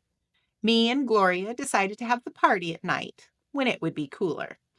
And the afternoon before, we worked in Gloria's kitchen and made egg salad sandwiches. We cut them up in triangles and cut off the crusts and put little toothpicks with frilly tops in them. Winn Dixie sat in the kitchen and looked at us the whole time. He kept on wagging his tail. "That dog thinks we're making these sandwiches for him," said Gloria Dump. Winn Dixie showed Gloria all his teeth. "These ain't for you," she told him. But when she thought I wasn't looking, she gave Winn Dixie an egg salad sandwich without a toothpick. We also made punch. We mixed together orange juice and grapefruit juice and soda in a big bowl. Gloria called it dump punch. She said she was world famous for it, but I had never heard of it before. The last thing we did was decorate the yard all up. I strung pink and orange and yellow crepe paper in the trees to make it look fancy. We also filled up paper bags with sand and put candles in them. Right before it was time for the party to start, I went around and lit all the candles. It turned Gloria Dump's yard into a fairyland. "Mm-hmm," said Gloria Dump, looking around. "Even somebody with bad eyes can tell it looks good." It did look pretty. It looked so pretty that it made my heart feel funny, all swollen and full, and I wished desperately that I knew where my mama was so she could come to the party too. Miss Franny Block was the first person to arrive.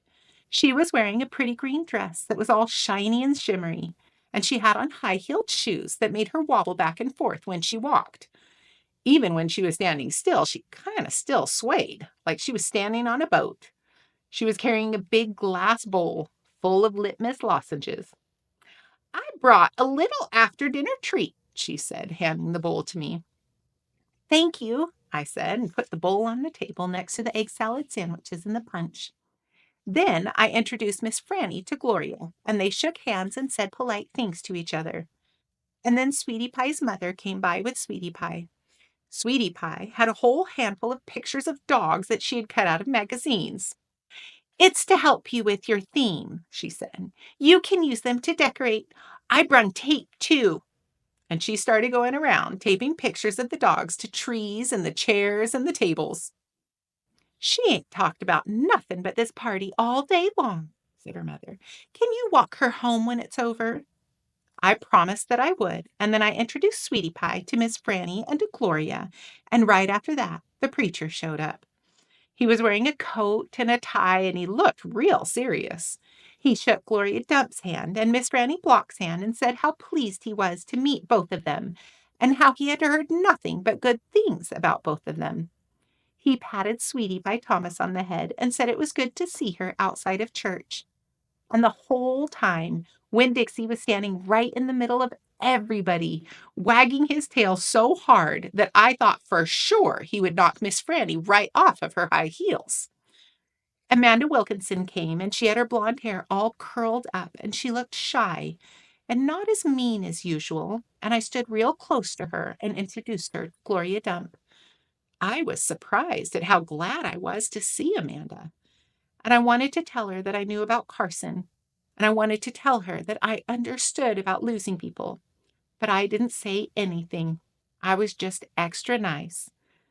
We were all standing around, smiling at one another and acting kind of nervous, when a real screechy voice said, "Gertrude is a pretty bird." Winn Dixie's ears went straight up on his head, and he barked once and looked around. I looked too, but I didn't see Gertrude or Otis.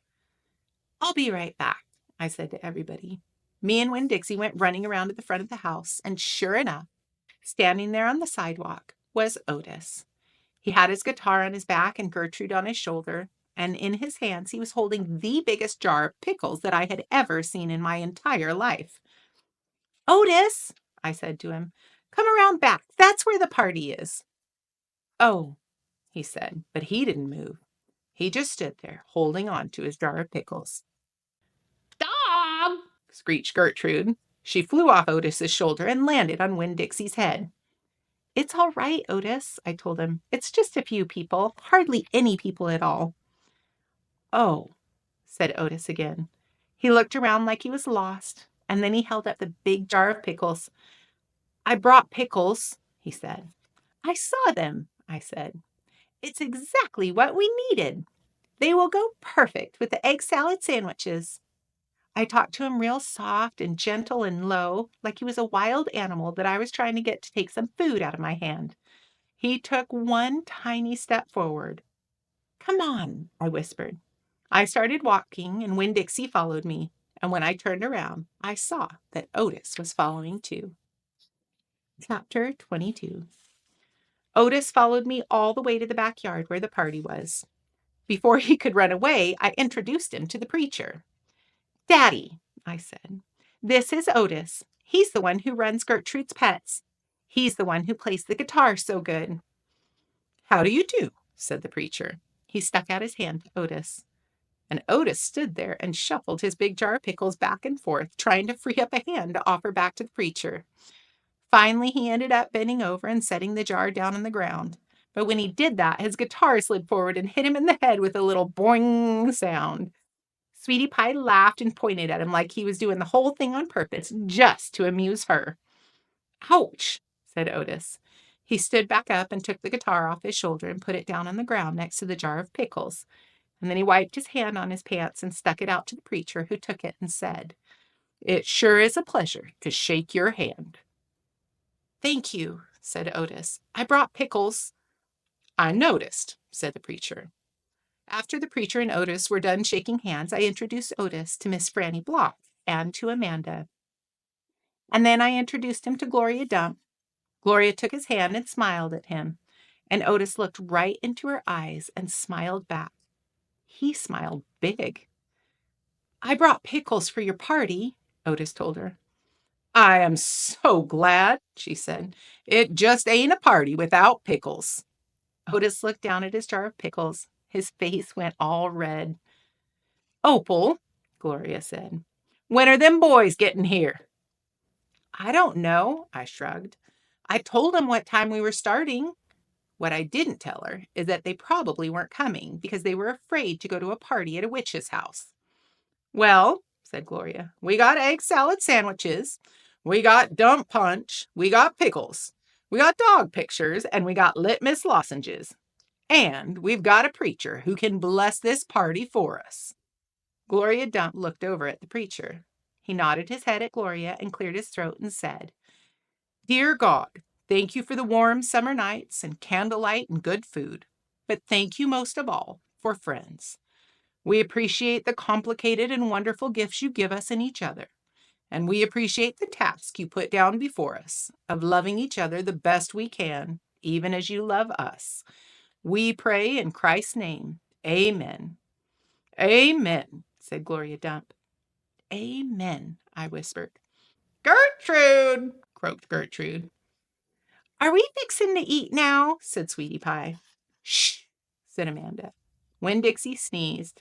There was a far-off rumble of thunder.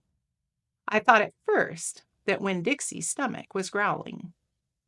It ain't supposed to rain, said Gloria Dump. They didn't predict no rain. This dress is silk, said Miss Franny Block. I cannot get it wet. Maybe we should go inside, said Amanda. The preacher looked up at the sky, and just then the rain came pouring down. Oh, I don't do that yet. When we left off. It's like 6 words. Now you know I was so worried about the whole intro thing. Also, you can relax by going, you know that. Tips and tricks. And how she... What a shame. What a shame. Okay, we're going to do this again. Oh, I'm recording. Save the sandwiches, Gloria Dump yelled to me. Save the punch. I got my dog pictures, screamed Sweetie Pie. She was running around, tearing them off the trees and the chairs. Don't worry, she kept shouting. I got them. I grabbed the platter of egg salad sandwiches and the preacher grabbed the punch, and we ran into the kitchen with them. And when I ran back outside, I saw that Amanda had hold of Miss Franny Block and was helping her into the house. Miss Franny was so teetery in her high heels that the rain would have knocked her right over if Amanda hadn't gotten hold of her. I grabbed Gloria Dump's arm. I'm all right, she said, but she put her hand on my arm and held on to me tight. I looked around the garden before we left. All the crepe paper was melted and the candles were out. And then I saw Otis. He was standing there by his jar of pickles looking down at his feet. Otis! I hollered at him over the rain. Come on in, we're going inside. When we got into the kitchen, Amanda and Miss Franny were laughing and shaking themselves off like dogs. What a downpour, said Miss Franny. Wasn't that something? That came right out of nowhere, said the preacher. Hoo-wee, said Gloria. Dog, squawked Gertrude. I looked at her. She was sitting on the kitchen table. The thunder was really booming and cracking. Oh, no, I said, and I looked around the kitchen. Don't worry, said Sweetie Pie. I saved them dog pictures. I got them all right here. She waved around her wad of magazine pictures.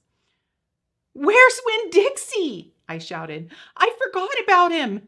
I was just thinking about the party and I forgot about Winn Dixie. I forgot about protecting him from the thunder. Now, Opal, said the preacher. He's probably right out in the yard hiding underneath the chair. Come on, you and I'll go look. Hold on, said Gloria Dump. Let me get you a flashlight and some umbrellas. But I didn't want to wait.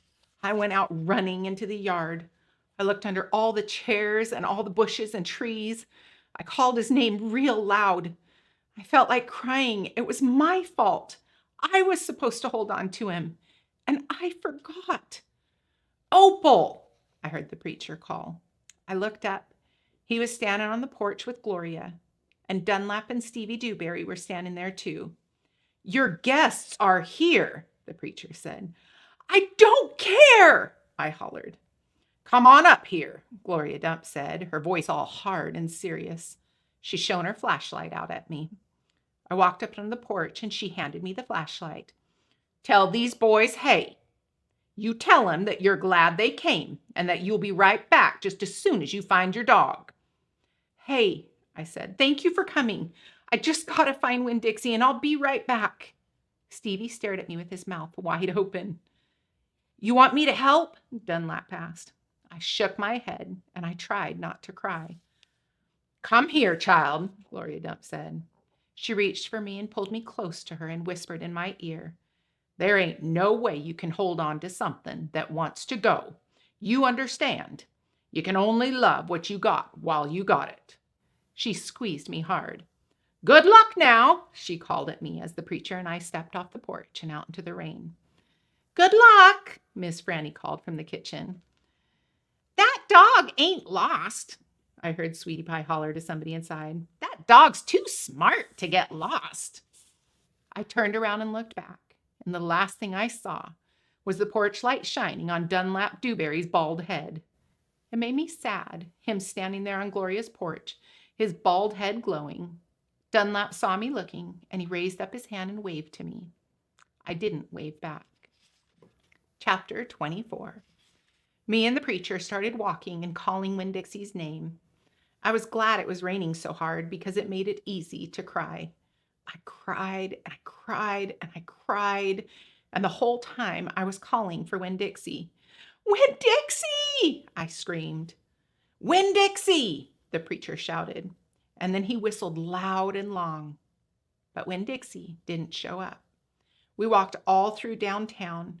We walked past the Dewberry's house and the Herman W. Block Memorial Library and Sweetie Pie's yellow house and Gertrude's Pets. We walked out to the Friendly Corners trailer park and looked underneath our trailer. We walked all the way out to the Open Arms Baptist Church of Naomi. We walked past the railroad tracks and right on down to Highway 50. Cars were rushing past us and their taillights glowed red like mean eyes staring out at us. Daddy, I said. Daddy, what if he got run over? Opal, the preacher said. We can't worry about what might have happened. All we can do is keep looking. We walked and walked, and in my head I started a list of the 10 things I knew about Winn Dixie, things I could write on big old posters and put up around the neighborhood, things that would help people look for him. Number 1 was that he had a pathological fear of thunderstorms. Number 2 was that he liked to smile using all his teeth. Number 3 was that he could run fast. Number 4 was that he snored. Number 5 was that he could catch mice without squishing them to death. Number 6 was that he liked to meet people. Number 7, he liked to eat peanut butter. Number 8 was he couldn't stand to be left alone. Number 9 was that he liked to sit on couches and sleep in beds. Number 10 was he didn't mind going to church. I kept on going over and over the list in my head. I memorized it the same way I had memorized the list of 10 things about my mama. I memorized it so if I didn't find him, I would have some part of him to hold on to. But at the same time, I thought of something I had never thought before. And that was a list of things couldn't even begin to show somebody the real Winn Dixie. Just like a list of 10 things couldn't ever get me to know my mama. And thinking about that made me cry even more. Me and the preacher looked for a long time, and finally he said we had to quit. But Daddy, I said, Winn Dixie's out there somewhere. We can't leave him. Opal, the preacher said, we have looked and looked, and there's only so much looking we can do. I can't believe you're going to give up. India, Opal, the preacher said. Don't argue with me. I stood and stared at him. The rain had let up some. It was mostly a drizzle now. It's time to head back, the preacher said. No, I told him. You go ahead and go, but I'm going to keep looking. Opal, the preacher said in a real soft voice. It's time to give up. You always give up, I shouted. You're always pulling your head inside of your stupid old turtle shell. I bet you didn't even go out looking for my mama when she left. I bet you just let her run off too. Baby, the preacher said. I couldn't stop her. I tried. Don't you think I wanted her to stay too? Don't you think I miss her every day? He spread his arms out and opened wide and dropped them to his sides. I tried, he said. I tried.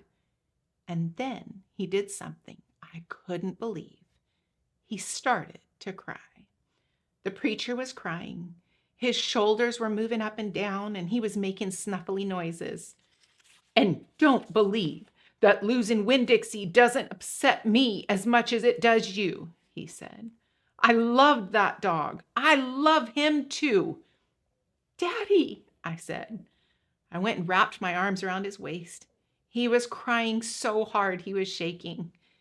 It's all right, I told him. It's okay. Shh. I said it to him like he was a scared little kid. Everything will be okay. We stood there hugging and rocking back and forth, and after a while, the preacher stopped shaking, and I still held on to him. And I finally got the nerve to ask the question I really wanted to ask.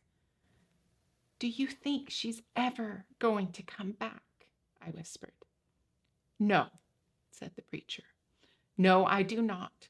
I have hoped and prayed and dreamed about it for years, but I don't think she'll ever come back. Gloria says that you can't hold on to anything, that you can only love what you've got while you've got it. She's right, the preacher said. Gloria Dump is right. But I'm not ready to let Winn Dixie go. I'd forgotten about him for a minute with all that thinking about my mama. We'll keep looking, said the preacher. The two of us will keep looking for him. But do you know what? I just realized something, India Opal. When I told you your mama took everything with her, I forgot one thing, one very important thing she left behind. What? I asked. You. I thank God your mama left me you. And he hugged me even tighter. I'm glad I've got you too, I told him. And I meant it. I took hold of his hand and we started walking back into town, calling and whistling for Winn Dixie the whole way. Chapter 25. We heard the music before we even got to Gloria Dump's house. We had heard it almost a block away. It was guitar playing and singing and clapping. I wonder what's going on, my father said. We walked up to Gloria's sidewalk and around the back and through her yard and into her kitchen. What we saw was Otis playing his guitar and Miss Franny and Gloria sitting there smiling and singing, and Gloria holding Sweetie Pie in her lap. Amanda and Dunlap and Stevie were sitting on the kitchen floor, clapping along and having the best possible time. Even Amanda was smiling. I couldn't believe they were so happy with Winn Dixie missing. We didn't find him, I shouted at them. The music stopped, and Gloria Dump looked at me and said, Child, we know you didn't find him. You didn't find him because he was right here all along. She took her cane and poked at something under her chair. Come on out of there, she said. There was a snuffle and a sigh. He's asleep, she said. He's plumb wore out. She poked around with her cane again, and Winn Dixie stood up from underneath her chair and yawned. Winn Dixie, I hollered. Dog, Gertrude squawked. Winn Dixie wagged his tail and showed me all his teeth and sneezed. I went pushing past everybody. I dropped to the floor and wrapped my arms around him. Where have you been? I asked him. He yawned again. How did you find him? I asked. Now there's a story, said Miss Franny. Gloria, why don't you tell it? Well, said Gloria Dump, we was all just sitting around waiting on you two. After I convinced these Dewberry boys that I ain't no scary witch full of spells and potions. She ain't no witch, Stevie said. He shook his bald head. Kind of looked disappointed.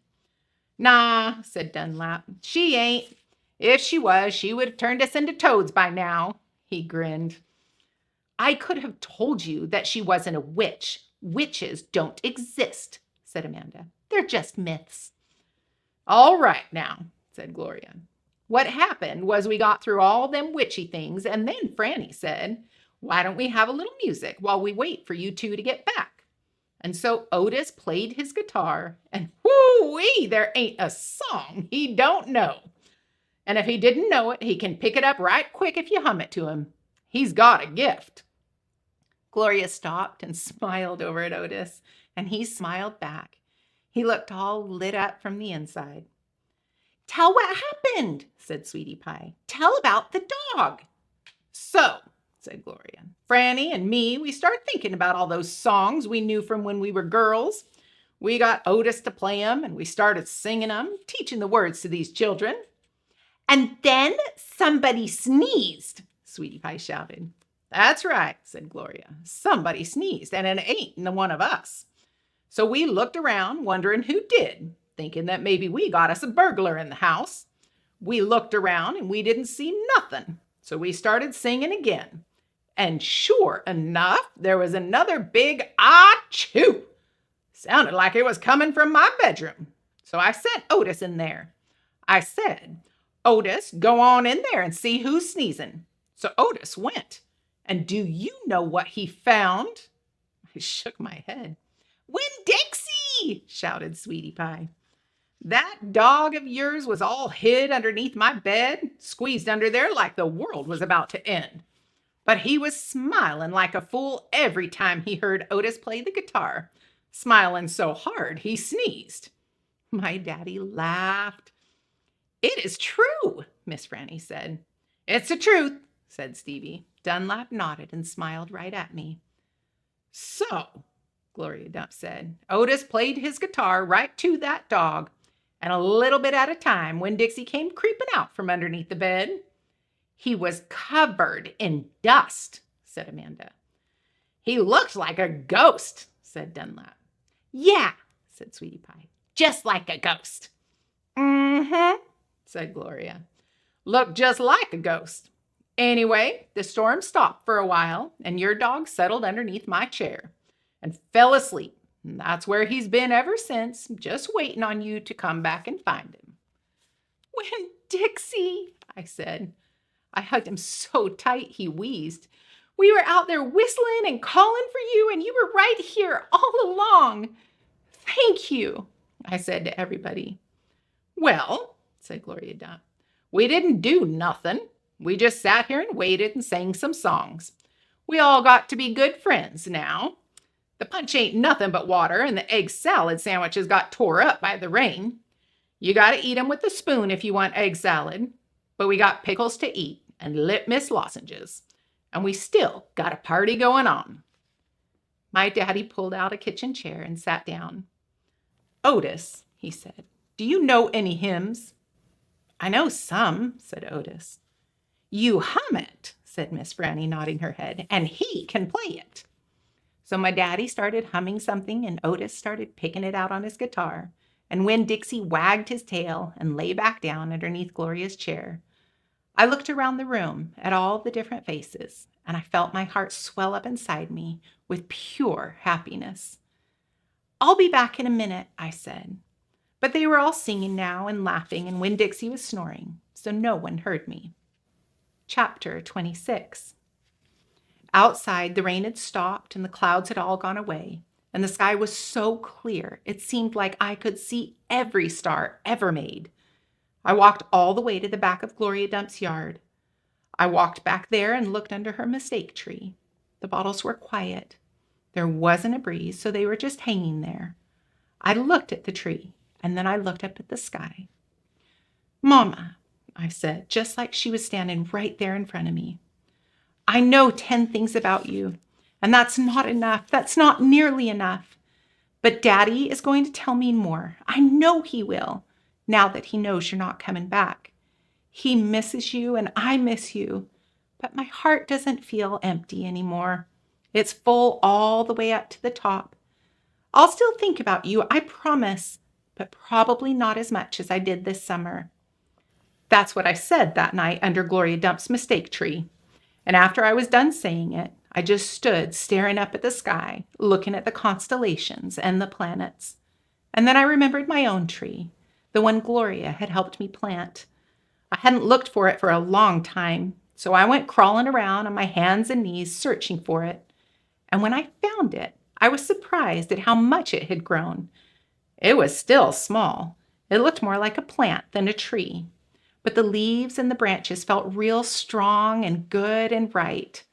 And I was down there on my knees when I heard a voice saying, "Are you praying?"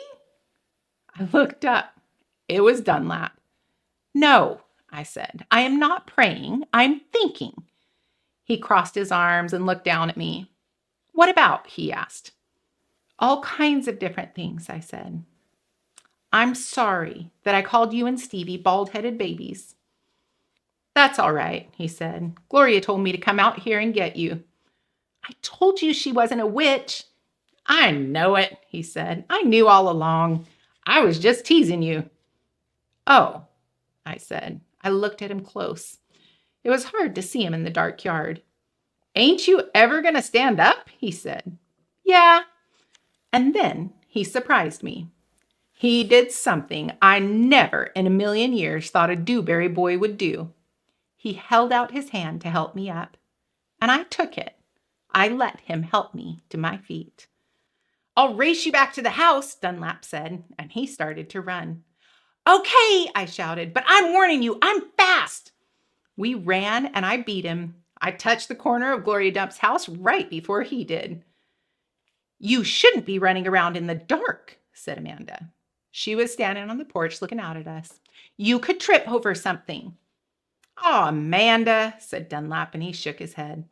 "Oh, Amanda," I said too. And then I remembered Carson, and I felt bad for her. I went up to the porch, and I took hold of her hand and pulled on her. "Come on," I said. "Let's go inside." "India Opal," Daddy said when me and Amanda and Dunlap walked in. "Are you here to sing some songs with us?" "Yes, sir," I said. "Only I don't know that many songs." "We'll teach you," he said.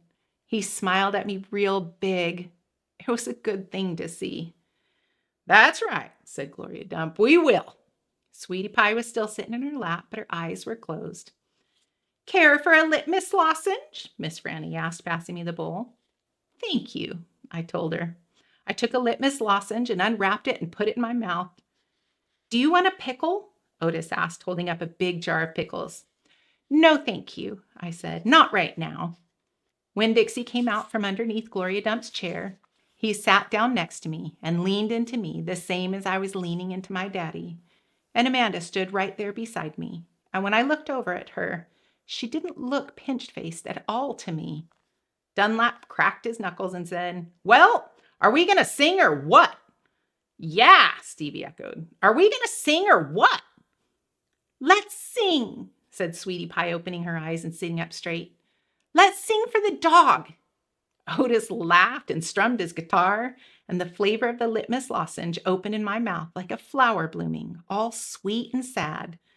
And then Otis and Gloria and Stevie and Miss Franny and Dunlap and Amanda and Sweetie Pie and my daddy all started to sing too. And I listened careful so I could learn it right. The end. I love this book. Thank you for joining me as I read through it. I loved seeing how Opal grew and learned that it's not just her story and her sorrows that are in the world, but that everybody has something. They have something to give. They have something they worry about. Everybody has a gift to bring to this world. As Opal continued on her journey, she got to know this from several people in her community that she had just moved to. She created a summer of memories, and she created a group of people that became her people and her place to fit into. We can remember this as we go through life, that it's sharing life with others. It's being willing to forgive, being willing to see each other for who we really are, and being willing to find joy in each other's journey.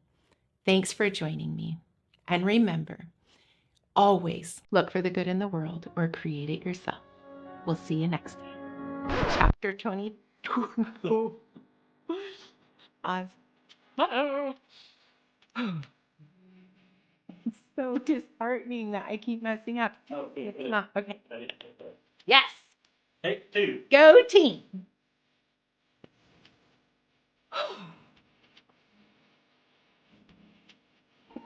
I'm reading it behind my eyeballs. Okay, okay. Okay, we'll do it again. Okay. Okay.